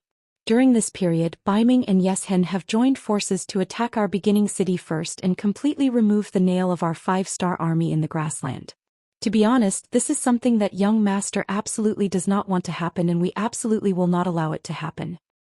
That's right, nothing can happen to the beginning city. After hearing this, everyone nodded and agreed. Of course, nothing can happen to the beginning city. Xianxia first set the tone, but then he shook his head and said, It's just that the situation is like this. It's not that I want to boost the morale of others and diminish our own prestige. Although our new army is strong enough and we are not afraid of any opponent, this time it's the coalition army of Baiming and Yeshen. Among them, Baiming sent 200,000 troops and Yeshen sent 120,000 cavalry. How can they be so easy to deal with? And according to reliable news, behind this 320,000 army, there are 30,000 Yeshen cavalry and 100,000 Baiming army preparing for war. Once they find an opportunity, they will rush up at any time and tear us apart. Everyone was an important officer in the new army, so they knew a little about how many troops the other party had. However, this was the first time they heard about the 130,000 troops. Because of this, everyone quickly calculated in their hearts how high their chances of winning would be once this force joined the battle. Xianxia saw everyone's reaction and chuckled. Everyone, think about it. If we really go out of the city and fight with the enemy, then with just us alone, do you think we'll be a match for these 400,000 enemies? When the time comes, even if we use the tactic of taking turns to fight, I'm afraid we will be exhausted to death, right? Therefore it's absolutely impossible to fight outside the city. The only thing we can do is to fight a defensive battle and let them attack. We can exhaust their strength in the continuous siege and achieve the goal of drawing everyone's military strength closer. We indeed don't have much confidence in fighting outside the city, but if we let them attack while we defend, our chances of winning aren't small. For this matter, Tiger Head and I have already made preparations. Now I can tell everyone everything. For this battle, our logistics division has prepared 70,000 soldiers to defend the city. As soon as his voice fell, everyone in the meeting except for Commander Hu Mang looked very shocked. 70,000 people, that's a lot. No wonder the logistics division was so busy a while ago. Seems like it was because of this matter. That's right. With these 70,000 men and our new army, it's not like we don't have a chance to defend the city. There's a chance for us to fight this battle well. While the officers were still sighing about the 70,000 new soldiers, there were people in the crowd who were thinking about other things. For example, the recon commander Ding Shan was willing to use his brain. To be able to become a recon commander, needless to say, one's brain had to be flexible. Only an extremely smart person could do this job well. Because Ding Shan used to dress up as a wealthy merchant and go deep into enemy territory when he was doing reconnaissance, he also knew a lot about economic matters. Seeing that everyone was excited about the 70,000 soldiers guarding the city, Ding Shan was indeed thinking about other things. Since the commander called everyone for a meeting this time, he should say whatever was on his mind. He decided to raise the two questions in his heart. Commander, Division Commander Xianxia, I have two questions to ask, but I don't know if I can say them. After hesitating for a while, Ding Shan finally decided to open his mouth and ask the questions. Commander Ding, I've said before that you can say anything in this meeting. If you have any questions, just take them out for everyone to discuss, Tiger Head said. He knew that Ding Shan was worried that talking too much would cause him to be dissatisfied. With Tiger Head's support, Ding Shan became bolder and smoother when he spoke. Commander, Division Commander Xianxia, I have a total of two questions. First, the sudden appearance of 70,000 soldiers guarding the city is naturally a good thing. However, as far as I know, there is not much food left in the city. If the beginning city is surrounded for a long time, how long can the food last? Second, if Baiming and Yeshen give up attacking our beginning city and attack Mo Bay City instead, do we need reinforcements? He did not say much, but all he said were key words. In an instant, the originally silent meeting room became lively again. All the officers fell into a discussion again. Among them, some said that there was a problem in Mo Bay City and that they needed reinforcements. Their point of view was that it was also a part of the beginning city, so there must not be any problems. Of course, there were also objections. The reason was that even the beginning city was in danger. How could they spare the energy to reinforce others? What if the opponent set a trap outside the city? Wouldn't rushing out like this be exactly what they wanted? As for the problem of food, everyone was smart enough not to talk about it. After all, this matter was managed by the commander and the logistics division. Besides, they really did not have a better way to solve the problem. Hu Mang didn't stop the officers from discussing. Some things were just like that. If there was a problem, it wouldn't be good to suppress it. On the contrary, it was not a big deal to let them vent and talk about the matter. After about the time it took for an incense stick to burn, the discussion became softer and softer. Hu Mang then gave Xianxia a look. Xianxia nodded in understanding. Then he coughed softly and said, Everyone, I want to say that everyone's worries are unnecessary. Regarding the problem of Mo Bay City, the young master specially sent a telegram. We don't need to care about the matters there. Even if we see the Baiming army or Yeshen's cavalry heading there, we don't need to care. This time what we need to do is to nail the beginning city like a nail and ensure that the city is not lost. Therefore, everyone doesn't need to think about this problem. Instead, we need to discuss the matter of food with everyone. Since Xianxia said that the young master had said so, everyone really did not need to worry. After all, no matter how powerful they were, they could not be more powerful than Yang Chendong. Therefore, after a moment of surprise, everyone's gaze fell on Xianxia again and they continued to listen. Everyone, since last year until now, our beginning city has not had any supplies for 1 year and 4 months. Although last autumn was considered a bumper year, there were still a lot of people who needed to be fed. In addition, the Far Eastern region also needs our food supply, so we did not have a lot of food in stock. Now it's even more difficult. The enemy has surrounded the beginning city. I'm afraid that we won't be able to get this year's supply. As a result, our food can only last for 3 months at most.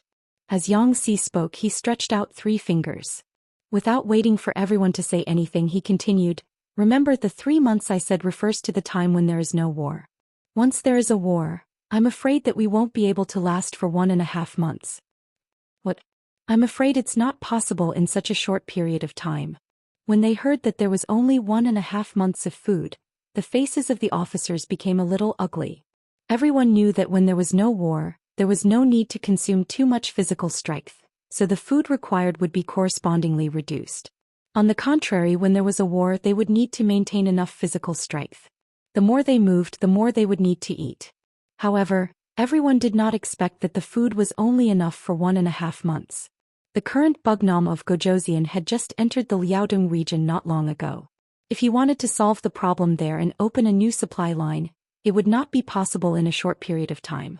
In this way, didn't it mean that the food in the beginning city was already very insufficient? Seeing the changes in the officers' faces, Tiger Mane knew that he had to say something at this moment. He said with a serious face, "I believe everyone has heard Commander Xi's words very clearly. That's right, one of our biggest problems now is food. How to save food has become one of our main tasks in the next step. For this reason, the commander announced that from today onwards until there is no war, the food standard of the soldiers will be reduced by 2/3. In other words, the previous 3 meals a day will now be changed to 1 meal a day. Even if there is a war in the future, the army will at most have 2 meals a day. Everyone needs to make this clear to the soldiers in advance and make some mental preparations in advance. Is there any problem?"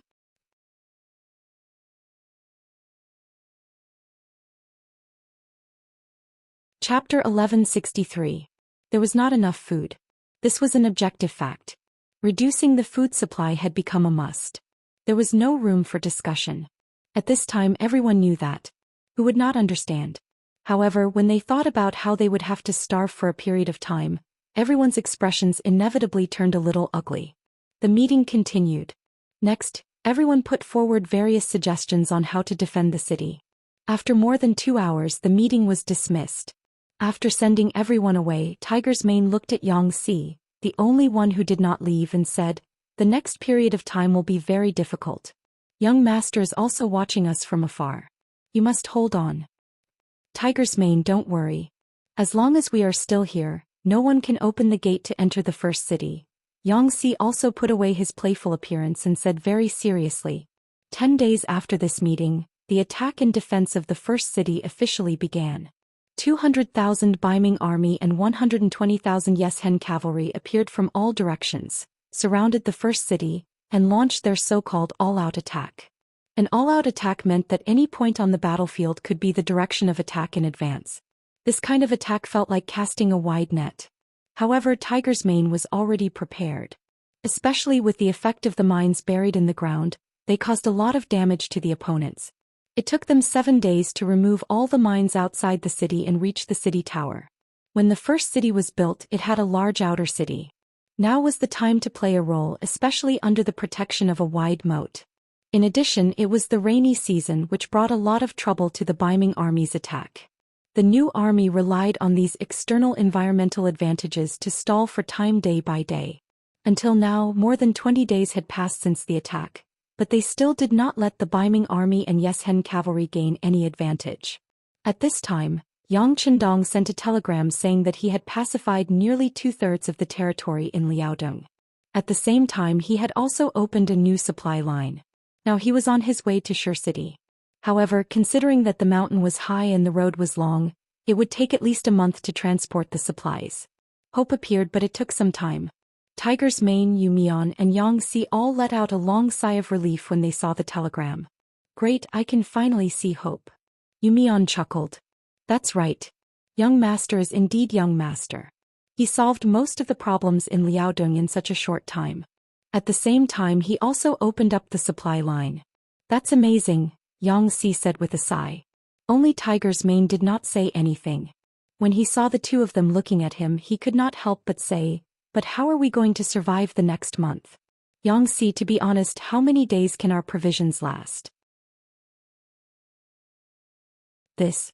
If we continue to develop like this, I'm afraid we will have nothing in half a month. Tiger's Mane, you know that the soldiers stand on the city tower every day to defend against the enemy. If they don't even have enough to eat, how can they have the strength to fight? Xianxia, as a logistics officer in charge of money and provisions, actually took the initiative to speak for the army at this moment. From this, it could be seen how limited the food distributed every day was. No, half a month is definitely not enough. You have also read the telegram just now. I'm afraid it will take at least a month for the young master to arrive here. This does not exclude the possibility of other accidents happening. In other words, it may take even longer. When that time comes, we will have an empty army but no food. How are we going to fight this war? So, as if he had made a very heavy decision, Tiger's Mane said aloud, so the food distribution must be checked. The soldiers who are on the battlefield can only have one meal a day. Those who are not on the battlefield can have one meal every 2 days. Usually we can boil more water for them to drink. At worst, we can add some rice and make it into rice soup. It's just a little thinner, that's all. What? That won't do. When Mian heard this, he was shocked. Although he was not a soldier, he knew that if the soldiers did not keep up with the nutrition, it would greatly affect their performance. What do you mean by that? I am the commander of the new army, the highest-ranking officer here. Since I have said so, then it's settled. I know my soldiers, they will definitely be able to persevere. When Tiger's Mane said this, tears were already welling up in his eyes. This decision was made by him and he knew very well what the consequences would be. However, if they did not suffer now and tighten their stomachs, once there was not a single grain of food in the city would collapse by itself. Tiger's Mane's attitude was very firm. After Mian and Xianxia looked at each other, they knew that it was useless to say anything now. Both of them expressed their support. Moreover, they promised that the city lord's mansion and the logistics team would start to save food. They would have one meal every 2 days and would mainly drink porridge. The three of them represented the highest administrative organization in the beginning city. Their opinions were unified and the order was quickly passed down. Naturally, it attracted a lot of complaints. The day's attack and defense battle stopped as the sun set. The soldiers of the 5-star army who had been fighting for the whole day retreated from the city tower. Each of them had a yellow face and their legs were weak. They originally thought that they could have a full meal, but when they saw that there was only a little rice in the clear water waiting for them, and it was not even rice soup, their faces became even uglier. To be able to become a soldier of the 5-star army, the requirements were very strict. They did not want the old, those who were too young and those who were weak and sickly. This also caused most of them to be young and middle-aged men.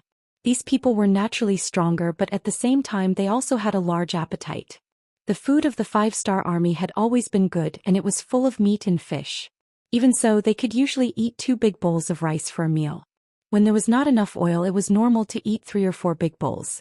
However, now they could eat as much as they wanted, but they could not eat until they were full. One could imagine how big the contrast was. Therefore, some soldiers could not help but complain.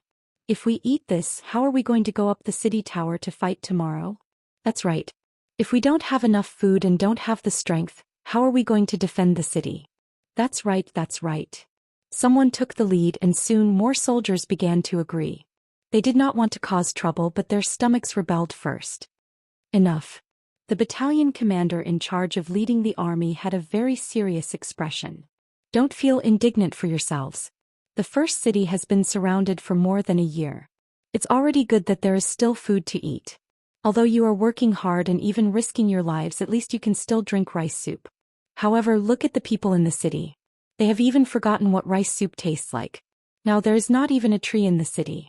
Do you know why? It's because even the bark has been eaten clean by them. With the battalion commander's roar, the soldiers who were complaining stopped talking. This was because they knew that what the battalion commander said was the truth. Not only were all the trees in the city eaten clean, but the people were also the same. Even the high-ranking officials were the same. It was said that the city lord, Mian, only drank half a bowl of rice soup for 3 days. He usually drank water to allay his hunger. Because of this, he had already fainted once. When the battalion commander saw that the soldiers had stopped talking, he did not continue to reprimand the soldiers. Instead, he said in a sincere tone, "Soldiers, I know that everyone is very hungry. To be honest, I am also hungry. However, I do not complain because I know that it is worth it for us to guard this place. Because of our existence, hundreds of thousands of people in the city can survive. And if we are not here once the Baiming army and Yeshan's troops rush into the first city, at that time, not many of our brothers, sisters and family members will be able to survive. And for them, even if I die on the city tower, it will be worth it. It will be glorious. Compared to death, it's just hunger. What's there to be afraid of? The battalion commander's family was in the first city. The reason why he was able to persist until now was more for the sake of his family. After he said this, all the soldiers' complaints disappeared. If there were some of them who still had some opinions in their hearts, but even the officers and the city lord were like this. What else could they say? All right, eat early and rest early. There will be a big battle tomorrow. The deputy battalion commander took the initiative to stand up and smooth things over. A small storm was suppressed just like that. The matter was quickly discovered by the military scouts and reported to the commander, Tiger's Mane. Looking at the report, he sighed and said, "These are our soldiers. What lovely soldiers. With such soldiers, there is no reason why we can't win this battle." Yes, the soldiers are willing to sacrifice their families for the greater good. This spirit is worth learning. The Logistics Division Commander, Xianxia, nodded in agreement. Just learning is not enough. Xianxia, I know you still have some food. Why don't you distribute some? Otherwise, I'm really afraid that the soldiers won't be able to withstand the hunger. As Tiger's Mane spoke, he looked at Xianxia with a yearning gaze. Xianxia was the official in charge of logistics appointed by Yang Chendong. He had so much power that even if he did something wrong, Tiger's Mane did not have the power to punish him at will. With such power, Xianxia did not disappoint Yang Chendong. He managed the logistics in an orderly manner. Especially when it came to money and food, he kept a lot of tricks up his sleeve. Even though there was a severe shortage of food in the city, Xianxia still had a backup plan. He left some food and didn't take it out. For some reason, Tiger's Mane found out about this matter. He wanted to use this food more than once to save the city. Absolutely not. Xianxia knew what Tiger's Mane was talking about. He said in a very decisive and unquestionable tone, "That is the real last life-saving food. It may bring about an extremely important impact and result. It absolutely cannot be used now."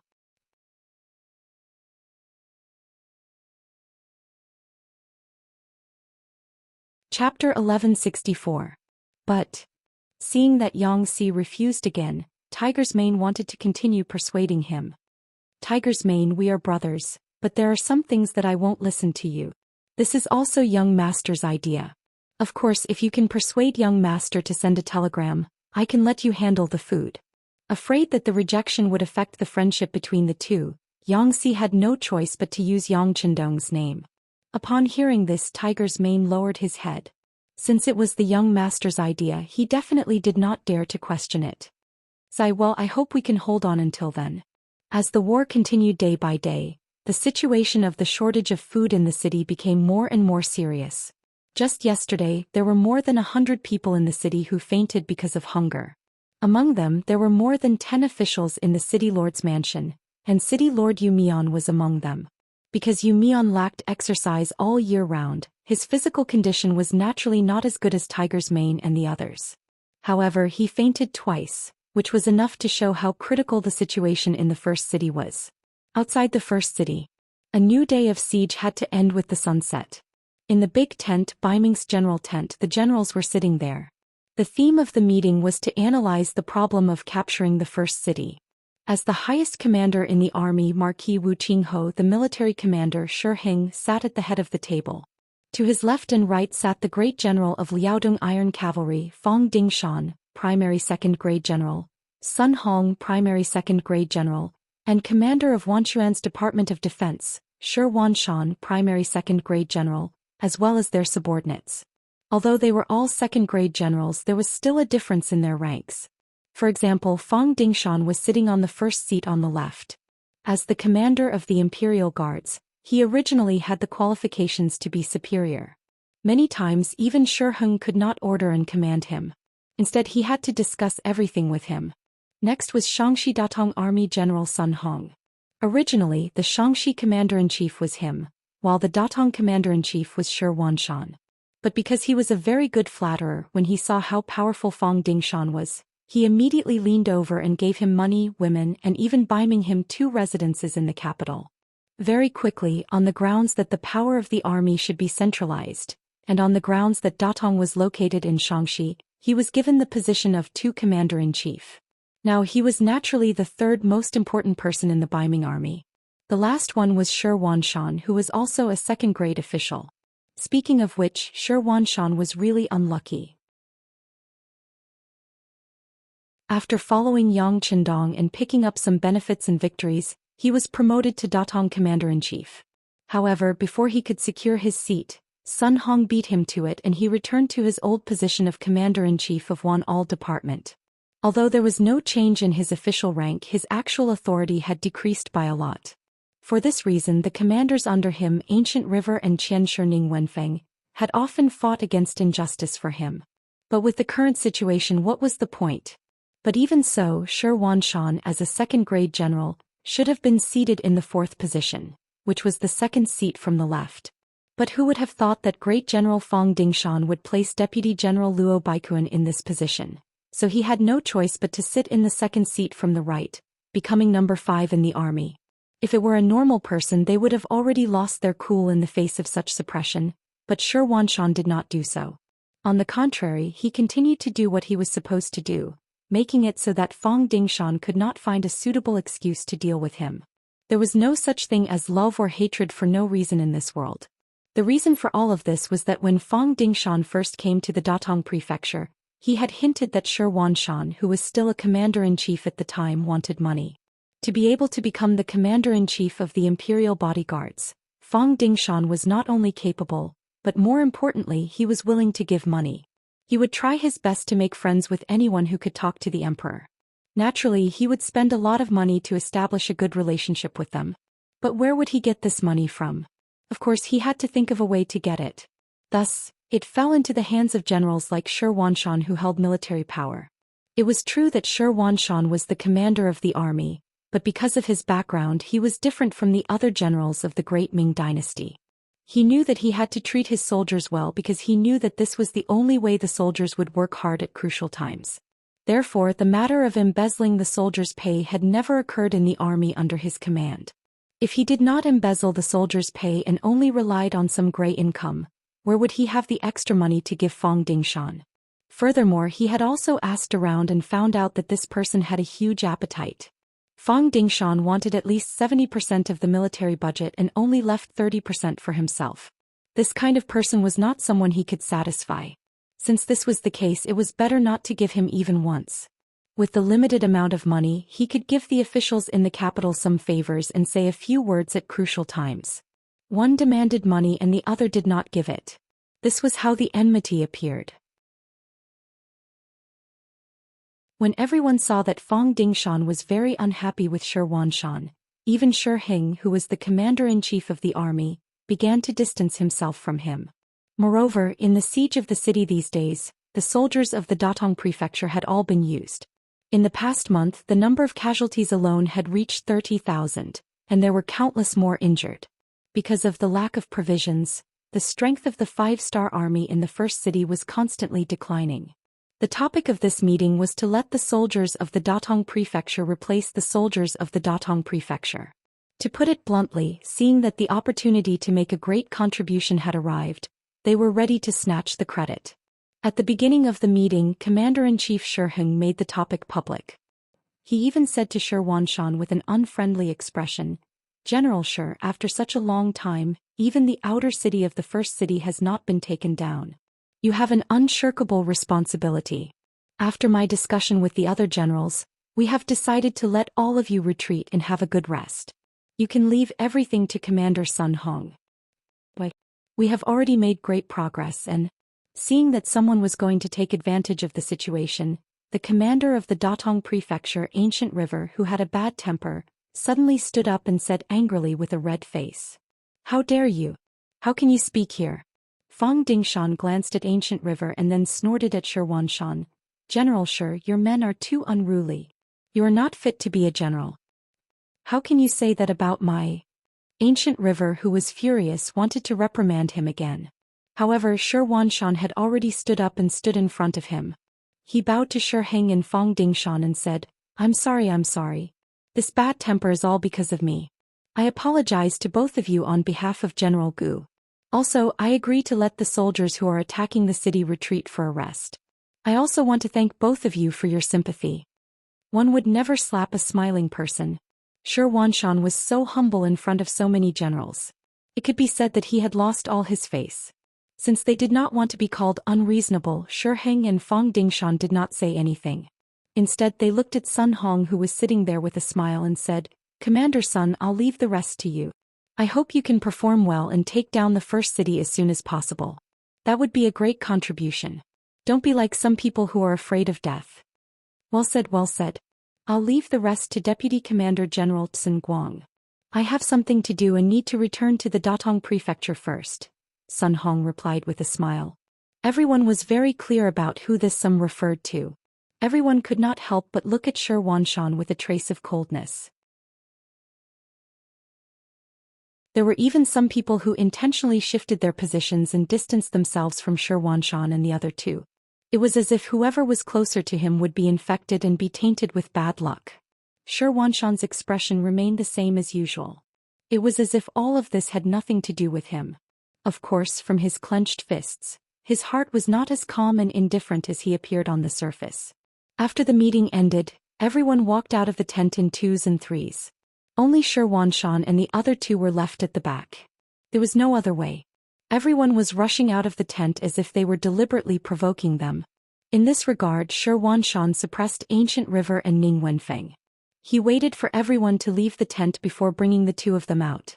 As soon as they came out, they heard Feng Liang's words. You're even taking your time to walk. No wonder the soldiers below are all trash. Who are you talking about? General Gu He, who had been unable to suppress his anger for a long time, shouted loudly. He lifted his leg and kicked towards the person who spoke. No one thought that Ancient River would actually dare to fight in the main tent. For a moment, all the generals who wanted to leave were stunned. They watched as Ancient River kicked the person who spoke, and then a black shadow flew out. The person who flew out was Datong's Deputy General Tsun Guang. He was a soft-footed general who had relied on giving money to Shi Heng and Fong Dingshan to become a secondary rank 2 military officer. It was because he had given money to Tsun Guang that Ancient River had humiliated him in public. Now that he finally had a chance to return the favor, how could he be polite? He immediately mocked him. He never thought that Ancient River would be so bold as to attack a fellow general in front of everyone. In the laws of the Great Ming Dynasty, there were strict rules against fighting between generals. In order to prevent internal strife, the heaviest punishment was death. Gu He was also in a fit of anger. He did not consider so much at all. That was why he kicked out. After he kicked out, Shi Wanshan, who was at the side, was shocked. He quickly tried to stop Gu He. At the same time he shouted, Gu He, you can't do this. It's not worth losing your life for this kind of person. After he kicked out, Ancient River instantly thought of the military rules and regulations. However, considering that he had already attacked, how could he be polite? Since he was going to die no matter what, he wanted to kill to make up for it. He directly rushed towards Tsun Guang, who was lying on the ground.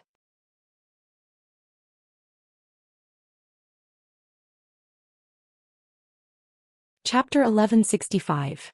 Seeing that another large foot was about to land on Tsun Guang's body, and it was aimed at his face, the other generals who were watching the commotion cried out in alarm. They then retreated one after another, as if they were worried that they would be provoked by the aftermath and get involved in the dispute. Contrary to the crowd, there was a figure that shot out swiftly and used his own body to block Ancient River's foot. Plop. After a muffled sound, the figure pulled Tsun Guang and retreated 2 feet away. Ancient River was furious that his first kick had failed. He strode forward, intending to give Tsun Guang 2 more kicks. In short, he was determined to kick Tsun Guang to death. However, he no longer had the chance because the figure that was protecting Tsun Guang had already stepped forward and stood horizontally in front of him. The person who had just arrived was young, but his face was full of heroic spirit. Facing the furious Ancient River, not only did he not back down, but he also threw a punch at the unsuspecting Ancient River's chest, forcing him to take 3 steps back. Taking advantage of this, Shi Wanshan rushed over and hugged the furious Ancient River from behind. When the other generals saw that the matter was about to end, they all pretended to be good people and surrounded Ancient River, causing him to have no chance to attack. What's going on? Just as the generals were in a mess, a mighty voice rang out. It was Shi Heng who had rushed over after hearing the news. When he saw Shi Heng appear, Sun Guang did not know where he got the strength from, but he immediately stood up from the ground and jogged to Shi Heng's side. Marquis, you have to make a decision for me. Just now this ancient river kicked me like a madman. If it wasn't for the fact that my subordinates still had some strength, I'm afraid that I would have been kicked to death. Sun Guang was right. Ancient River wanted to take his life. If it wasn't for the fact that weapons were not allowed in the tent during the political discussion, he would have been killed by now. Ancient River, how dare you do something like this? Men, lock him up. After Marquis investigates the matter, he will be severely punished. Shi Heng said with a serious face. For something like this to happen in the military, it was clear that Marquis did not put him in his eyes at all. It was no wonder that he was so angry. Immediately, a few armored soldiers came over and tied Ancient River up. Then, under the anxious gazes of Shi Wanshan and Ning Wenfeng, he was taken away. Shi Wanshan, who knew that military discipline was like a mountain, knew very well what the consequences would be if this matter was carried out. He immediately ran in front of Shi Heng and pleaded, "Mari, this is all a misunderstanding. It's all a misunderstanding. Can you be magnanimous and be lenient?" "What misunderstanding?" "We'll talk about it after the investigation." Shi Heng flicked his sleeves and left. He did not give Shi Wanshan much opportunity to speak. On the other side, Sun Guang had a complacent look on his face.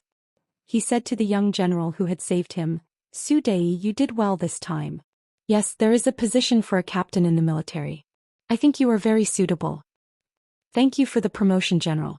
Su Dei hurriedly cupped his hands and bowed his head. However, no one noticed that when he bowed his head, a trace of joy flashed through his eyes. This was because no one knew that Su Dei had long been one of Yang Qindong's men. Even now, Yang Qindong still owed him a female soldier from the 5-Star Army's publicity team. Therefore, after everyone left, Su Dei took the 50 taels of silver that Sun Guang had rewarded him and went to a newly built restaurant next to the military camp. No one knew that he had secretly met the restaurant owner, who was a secret agent from the Security Bureau. Please report to the higher-ups that Ancient River's commanding officer is aware that he might be in danger. Generals Shi Wanshan and Ning Wenfeng will definitely do their best to rescue him. After relaying the message to the restaurant owner, Su Dei, like many other customers who came here, found a seat and ordered a table full of food and wine. Before he finished eating, the secret agent had already told him about the message that Yang Qindong had personally sent to him. He had to increase his efforts to stop Ancient River's actions, but it would be best if he could ensure that Ancient River didn't die. After Shi Wanshan and Ning Wenfeng hurriedly returned to the large tent, the two of them looked at each other with a bitter expression. "General, with Sun Guang's narrow-minded personality and our bad relationship with Shi Heng, I'm afraid that General Ancient River's fate will be sealed. Fang Ding might even interfere. If that's the case, I'm afraid he won't be able to keep his life." Ning Wenfeng had always been regarded as a strategist by Shi Wanshan. This analysis also showed the calm side of his personality. "You're right. Ancient River was too impulsive this time. It's too difficult to save him now. It seems that we'll have to spend a lot of money." After sitting down, Shi Wanshan revealed a headache expression. Ancient River absolutely couldn't die. Everyone knew that he did this to stand up for himself. Something really happened to him. How could he still have the face to lead the army? However, the price to pay to save this person was unimaginable. There was only one way, and that was to give him money. Shi Wanshan, who was familiar with Shi Heng and Sun Guang, was very clear that in the eyes of these people, there was no problem that couldn't be solved with money. Moreover, Ancient River didn't really kill Sun Guang, so there was still hope for everything. The difficult part was how much money to spend. "Brother Ning, how much money do we have now?" After thinking it over, Shi Wanshan couldn't think of a better way. He could only plead for money. "General, we just gave 50,000 taels to the officials in the capital a while ago. Right now we only have less than 10,000 taels." Ning Wenfeng bitterly replied. "Less than 10,000 taels? How can that be?" Shi Wanshan was clearly very dissatisfied with this result. He shook his head as if he had made a great decision. It doesn't matter. In short, a human life is greater than the heavens. How about this? Use the soldiers' pay. In the past, no matter how difficult the situation was, Zhou Xian had never touched the interests of the soldiers. But now he really had no way out. He had no choice. Use the soldiers' pay this. Ning Wenfeng replied with great difficulty. He was very clear that if he really did this, what kind of effect would it bring to the two of them? What this? Didn't we just lose 30,000 men in battle and 15,000 wounded? Didn't the higher-ups just give us a sum of money as compensation? Let's use this first. At least the soldiers who are still alive will be treated well for a long time. This shouldn't be a big problem. Zhou Xian seemed to have made some kind of decision as he said this. After saying these words, he silently muttered in his heart, "Brothers, Zhou Xian won't be the first to offend you. However, it doesn't matter. It won't be long before I find a way to fill this hole. I guarantee that after you bleed, your families won't cry with you." Although Ning Wenfeng didn't quite agree with Zhou Xian's decision, he also knew that there was no better way. He could only sigh and say, "All right, I hope they won't ask for too much." However, sometimes what one feared would happen. Just when Ning Wenfeng went to find Shi Heng with a glimmer of hope, Shi Heng's nephew Shi Qing actually asked for 100,000 taels of silver. He even said that this was already in consideration of Zhou Xian's recent losses. Otherwise, the price would be at least 50% higher. Originally, Shi Heng had a nephew named Shi Biao. However, because he was too greedy, he ruined the plan and was finally dealt with. Now that he had a new nephew Shi Qing, he still had a big appetite. This made Ning Wenfeng, who only took 50,000 taels of silver, have no choice but to return resentfully. Soon Ning Wenfeng returned to the barracks. He looked at Zhou Xian with a troubled expression. Then he saw the general's mouth force out a word, "Here." With another 100,000 taels of silver, Ning Wenfeng went to find Shi Qing for the second time. He originally thought that there wouldn't be any problems this time, but unexpectedly it still didn't work. Shi Qing's expression was not good. "First of all, it's not that we don't keep our word. The Marquis can still help you with 100,000 taels of silver. However, now that Sun Guang has made a move, and not only him, but General Fang Dingshan has also come to the Marquis about this matter. Now, unless the two of them can shut up, Ancient River's life will be in danger. After all, no one can swallow the humiliation of beating someone in front of so many comrades." Shi Qing's attitude was good. This made Ning Wenfeng unable to vent his anger even if he wanted to. In the end, he could only go back to the barracks to find Zhou Xian and tell him what he saw. "General, according to Shi Qing's words, the two of them want the same amount. That's a total of 300,000 taels of silver. If General Sun Hong hadn't left the barracks and returned to the Datong prefecture, I'm afraid he would also ask for it. 300,000 taels of silver? Why don't they just rob us?" Zhou Xian roared after hearing this. It was no wonder that Zhou Xian was so angry. According to the salary of the Great Ming Dynasty, the monthly salary of a second-rank official like him was only 61 stones, which was about 777 taels of silver. Now the Zhou family's bank had to deduct 30% of that. In other words, he only received about 500 taels of silver a month. Even if he added in some gray income, the average monthly income was only 2,000 taels of silver. This was not a small amount at the time. It would take him 4 or 5 years to gather 100,000 taels of silver. Now he needed 300,000 taels of silver. Even if he sold himself, he would not be able to gather that much money. Shaking his head, Zhou Xian fell into distress. Ancient River got such a result because he stood up for him. He absolutely had to save him. However, with such a large expenditure, it was obvious that not only would the pension not be enough, but the soldiers who were still alive would also be affected. Not only this month but also next month and the following month's salary would be deducted a lot. He didn't know what kind of consequences this would lead to. If there was any other way, he would definitely not agree, but there was no better way.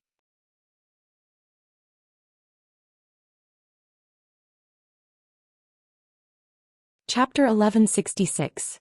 General, are we going to save him or not? Ning Wenfeng cleverly didn't ask if he was going to take it or not, because he was truly worried that he would be rejected. At the same time, he also hoped that he would be rejected. After all, this would affect the morale and quality of life of the entire Wanquan City soldiers.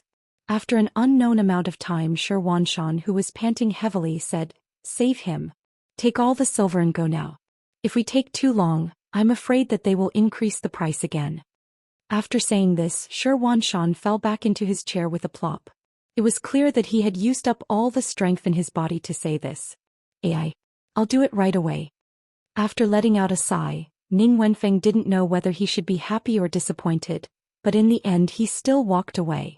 In less than an hour, Gu He, who had received the silver, was released. As soon as Ancient River returned to the barracks, he knelt in front of Zhou Xian. "General, my life is yours from now on. Quickly get up. To tell the truth, I don't even know how to face the brothers below." Zhou Xian helped Ancient River up, his eyes lifeless as he spoke. Faced with this problem, Ancient River and Ning Wenfeng didn't say anything, because they both knew that the time to test them had come. In particular, once the news spread, the morale of the army would be thrown into chaos.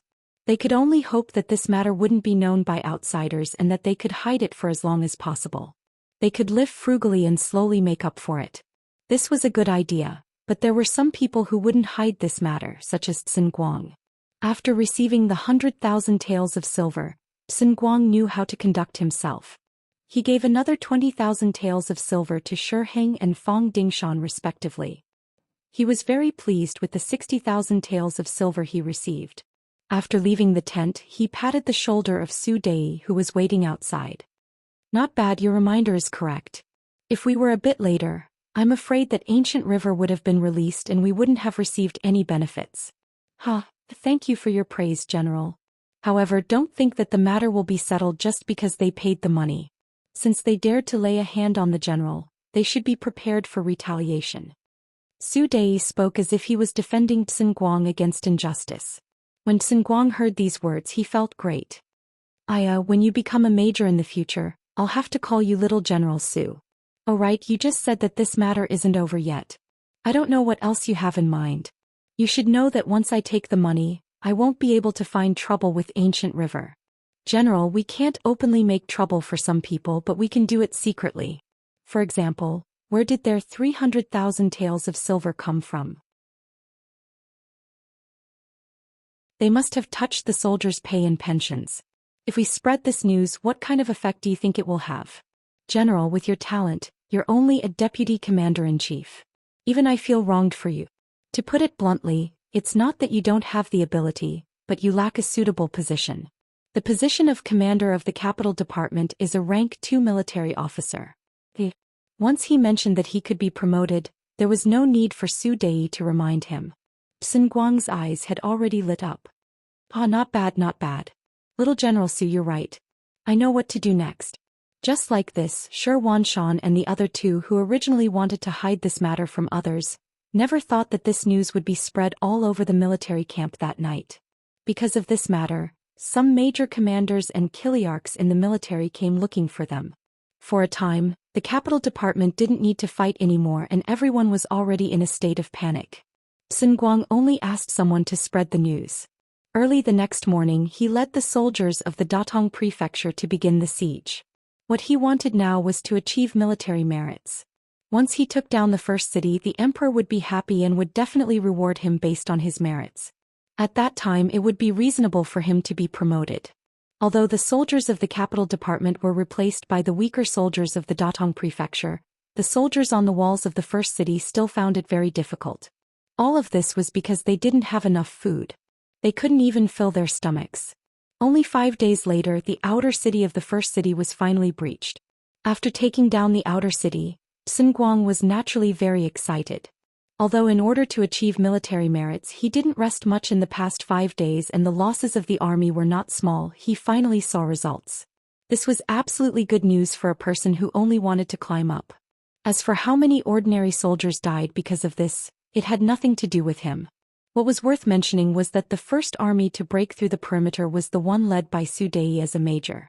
Originally, because Su Dei was in his 20s, he was too young and didn't have enough experience. Many people had opinions about his promotion. Even Shi Heng had people complain. However, now that he had obtained such a great military merit, it was equivalent to making the first contribution. Finally, the voices of opposition gradually suppressed. Su Dei's position became more stable. After taking down the outer city, the siege didn't stop. However, in comparison, the inner city was taller and stronger. If they wanted to take it down, they would still have to pay a great price. However, after more than a year of besieging the inner city, Shi Heng was still very confident. In order to ensure that the mission could be completed, Shi Heng even ordered the 100,000 Ming army that was prepared behind him to be transferred together with the 30,000 cavalrymen under Yes Hen. So far, in the process of attacking the first city, a total of 450,000 soldiers had been invested. If the 100,000 soldiers from the 5-star army were included, the scale of this war was definitely not small. Immerse River. Beside the river there was a large group of cavalrymen passing by. Looking from afar, it was majestic and seemed to be endless. In front of the cavalrymen, there was a bright 5-star flag. Behind the flag, there was a flag with the words Far Eastern Army written on it. Yes, the army that came from afar was the 40,000 cavalrymen led by the Far Eastern Army's commander.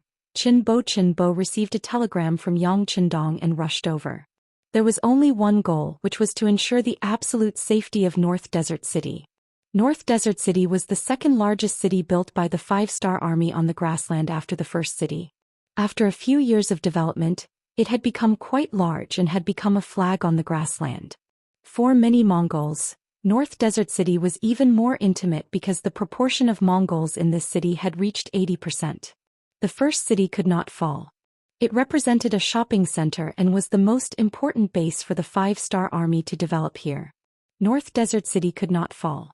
This was a huge flag for the Mongols. If there was a problem here, it would be an extremely severe blow to the morale and public opinion of the grassland. In order to ensure the absolute safety of North Desert City, Yang Qindong had sent a telegram to the Far Eastern Army early on. He told them that no matter what, they had to send as much of their main force to the south to ensure that this flag would not fall. This was also the reason why Yang Qindong had sent a telegram to Tiger's Mane and told him to just protect the first city and not care about other places. Military Commander, after passing the Immerse River, we will reach North Desert City in 2 days. Can we let our brothers have a good rest first? The commander of the 1st Cavalry Division of the Far Eastern Army, Dai Kuo, walked at the front of the group as the vanguard. He was responsible for opening the road and building bridges. Fortunately, the track from the grassland area to the Far Eastern region would be completed soon. In fact, there were not many places that they had to work hard to open the road. This time, in order to completely implement Yang Qindong's instructions, Qin Bo only left the 2nd Cavalry Division to continue protecting the Far Eastern region. The other 4 divisions, a total of 40,000 people, were all brought out. He knew that the vanguard of the 1st Cavalry Division was indeed very tired, but considering that they were less than 48 hours away from the target, he still shook his head and said to Dai Kuo, Division Commander, tell the soldiers to work hard and try to reach the Sanfeng Mountain on the outskirts of North Desert City as soon as possible. That is our real destination. Bugnam of Gojoseon has prepared enough food for us to let the soldiers have a full meal. Originally, when he heard that they had to continue on their journey, Dai Kuo wanted to dissuade them. However, when he heard that there was food waiting for him in front, he immediately said happily, Okay, military commander, I will tell the soldiers the good news. It wasn't that Dai Kuo was overjoyed at the sight of delicious food. It was just that the Far East Army hadn't been satisfied with food recently. Although the land was vast and fertile, it was sparsely populated. In addition, the weather conditions were very bad. It was winter for half of the year. In such an environment, it was too difficult to rely on oneself to solve the problem of food and drink in a short period of time. Although a lot of wasteland had been opened up in the Far Eastern region in the past 2 years, and with the material support from the first city, the situation had changed a lot. However, to be self-sufficient it would take at least 2 years. This was because 1 million foreign people had entered the Liaodong region through various means. Otherwise, it would take a long time to achieve it. Without enough food, the people there had formed a habit that they did not dare to eat until they were full. They were afraid that they would not be able to eat until they were full. Just like when the army went out this time, the money and food they brought was also extremely limited. Most of it was left for the 2nd Cavalry Division. Along the way, even during the march, it was difficult for them to eat until they were full. This made them have a special desire for food. Now that they heard that there was delicious food waiting in front of them, it was no wonder that Daiku was so excited and happy. When he told the news to the soldiers in the army as expected, everyone's enthusiasm was aroused. The speed of their advance was also involuntarily increased by 2 points. Originally, it was scheduled to take 2 days to reach the Three Peaks Mountain. Under the temptation of food, they were forced to advance by half a day. When they arrived at the foot of the mountain, it was only noon. From afar they saw dozens of cavalry coming toward them. This was the rescue team arranged by Xin Honghai, the commander of the Mo Bay Division. When the Mo Bay Division was to be established, no one was willing to go. In the end, he took the initiative to stand up and gain the trust and favor of Yang Chendong. Just like this time in the entire Mo Bay city, only he knew about the Far Eastern Army's problem. Under the guidance of the welcoming team, the 40,000 cavalry entered the Three Peaks Mountain. After they left, a cavalry team of hundreds appeared here. They were responsible for cleaning up the battlefield and cleaning up all the hoofprints.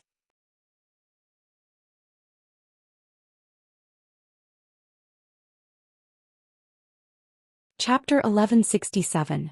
Under the beginning city. 10 days had passed since Zhenguang led the troops to attack the city. In addition to the success of taking down the outer city on the 5th day, there was an extremely fierce battle. Countless lives were lost here, but the inner city of the beginning city was still unbreakable. They thought that after besieging the city for so long as they attacked, the morale of the other side would definitely collapse. They never thought that it would be so difficult to fight. This made the chief of the Wara Yeshen, who had been a bystander, very dissatisfied. Yeshen appeared on the outskirts of the beginning city very early and witnessed the whole process of being besieged. In his view, he also came to the same conclusion as Shiheng. That was, after being besieged for so long without the support of money and food, it was inevitable that the city would be taken down. He also did not expect that it would be so difficult to attack the city, and that it would not be taken down for a long time. Time passed day by day and it was almost August. In 2 months, there would be heavy snow here, which would be even more disadvantageous for attacking the city. He could not help but feel a little anxious. In the words of the Han people, we can't hang on a tree. We have to find a way to take the initiative to attack. After saying this to the generals, Yeshen took the initiative to go to the tent of the great Ming dynasty's Marquis Wu Qingho. He found Shiheng and said that he wanted to lead the troops to attack Mo Bay City. Attack Mo Bay City? Isn't this too hasty? In the tent, Shiheng did not seem to agree with Yeshen's proposal. When he answered this question, there was some hesitation in his expression. We can't wait anymore. There will be heavy snow here in 2 months at most. If that's the case, it will not be conducive to the movement of the army and the attack. Once the weather is cold, we can only wait until spring next year. At that time, who can guarantee that there will be no accidents? Seeing that Shiheng was still so hesitant, Yeshen was of course very unhappy, and his voice was raised a few degrees. Yeshen was angry and Shiheng felt a headache coming on. Before coming here, the Daizong Emperor had said more than once that they must maintain a good relationship with the world of Wara. At least before the 5-star army was dealt with, they must not fall out with them. If the other party made any request, as long as it was not too excessive, they should agree to it. Thinking of this, Shiheng could only lower his voice and ask, "What do you think, Chief Yeshen?" The idea is very simple. Before the beginning city is taken down, our cavalry is of no use at all. I suggest that we open up another battlefield and go to North Desert City. As for here, I will leave 50,000 grassland cavalrymen. Once the city is breached, they will help Wu Qingho destroy the escaping enemies. Of course, you also need 50,000 Baiming infantry to help me take down Mo Bay City. Yeshen laid out his plan. Exchanging 50,000 cavalrymen for 50,000 infantrymen, no matter how one looked at it, Yeshen had to pay a higher price. But he still did it. Naturally, he had his own ideas. First, he left 50,000 cavalrymen. Once the beginning city was breached, these people were enough to grab a lot of benefits. Second, the 50,000 infantrymen of Baiming were the vanguard, and the biggest loss would be this infantryman army. Compared to his cavalry guarding the rear, it was a much better deal. Third, if they really could not take down North Desert City, the loss would only be the 50,000 Baiming infantry, and he would return safely with the 100,000 cavalrymen. In this way, the strength of the 5-star army would be consumed, and the strength of the Baiming army would also be consumed. No matter how one looked at it, he had a big advantage. Xian was able to reach his current position because he was indeed able to see things on his own. Shi could be conferred the title of Marquis, become the commander of the army, and be given the power to command the army. He was not a vegetarian. Just a little consideration, Xian's plan came into his eyes. But he still made the decision to agree. Not for anything else, but because he had received many imperial edicts from the Daizong emperor. Now Baiming's real enemy was not Xian of Wara, but the 5-star army. As long as they could get rid of the 5-star army, the other costs could be ignored. This might be the difference between Yang Qindong and the great Ming dynasty's generals. If someone looked for him and wanted to attack the Han people, sacrificing the Han people's interests, then no matter how great the benefits were, he would not hesitate to refuse. Shi naturally did not have any sense of national honor. In his opinion, the most important thing was to gain the emperor's trust and attention. As for how many people might die in a battle, what did it have to do with him? His power and wealth were not given to him by the people but by the emperor. He only needed to be responsible to the emperor. Not long after, Xian walked out of Shi tent with satisfaction. Then he ordered one of his 4 generals, He Lei, to go to the Baiming army to ask for people.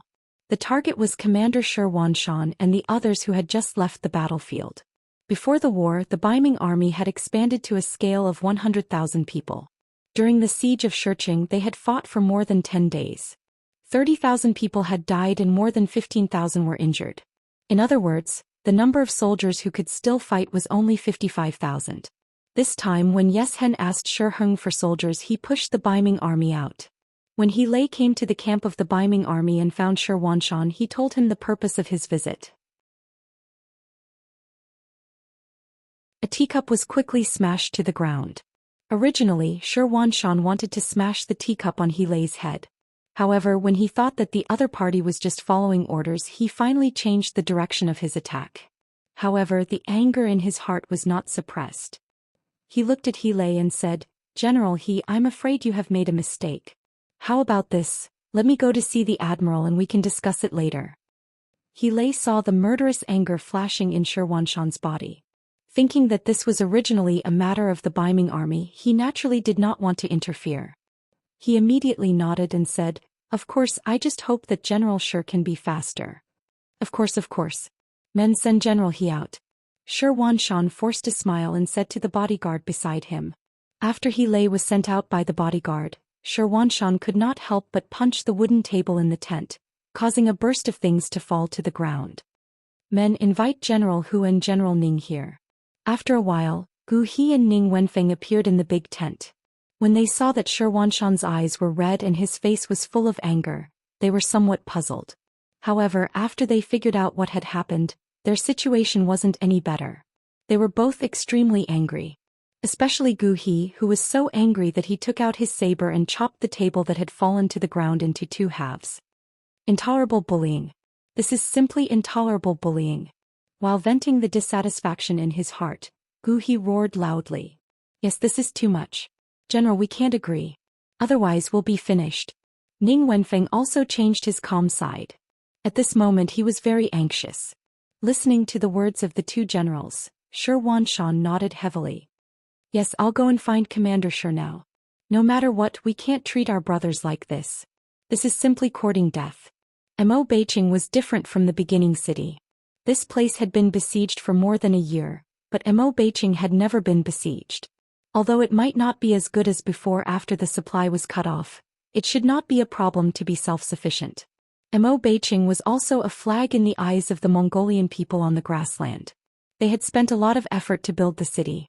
As a place to protect their home, it was abnormally strong. It would be strange if such a city was easy to take down. Basically, it could be concluded that the 50,000 Baiming infantrymen's move was equivalent to courting death. Once something happened to these 50,000 people, Xianxia's 100,000 people would only be left with 15,000 wounded and 5,000 soldiers. What was the difference between him and a general without an army? How could a general be called a general without soldiers under his command? At that time, someone could casually find an excuse to take away their position. It was not impossible for them to casually accuse them of something.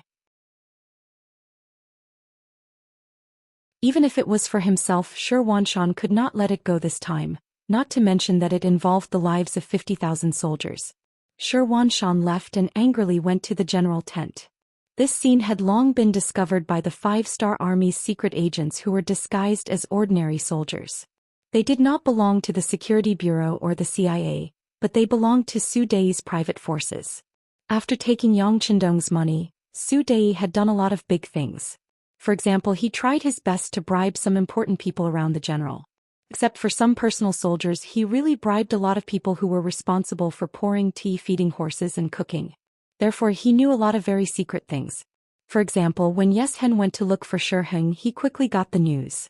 After knowing the content, he arranged for people to keep an eye on Zhou Xian's tent.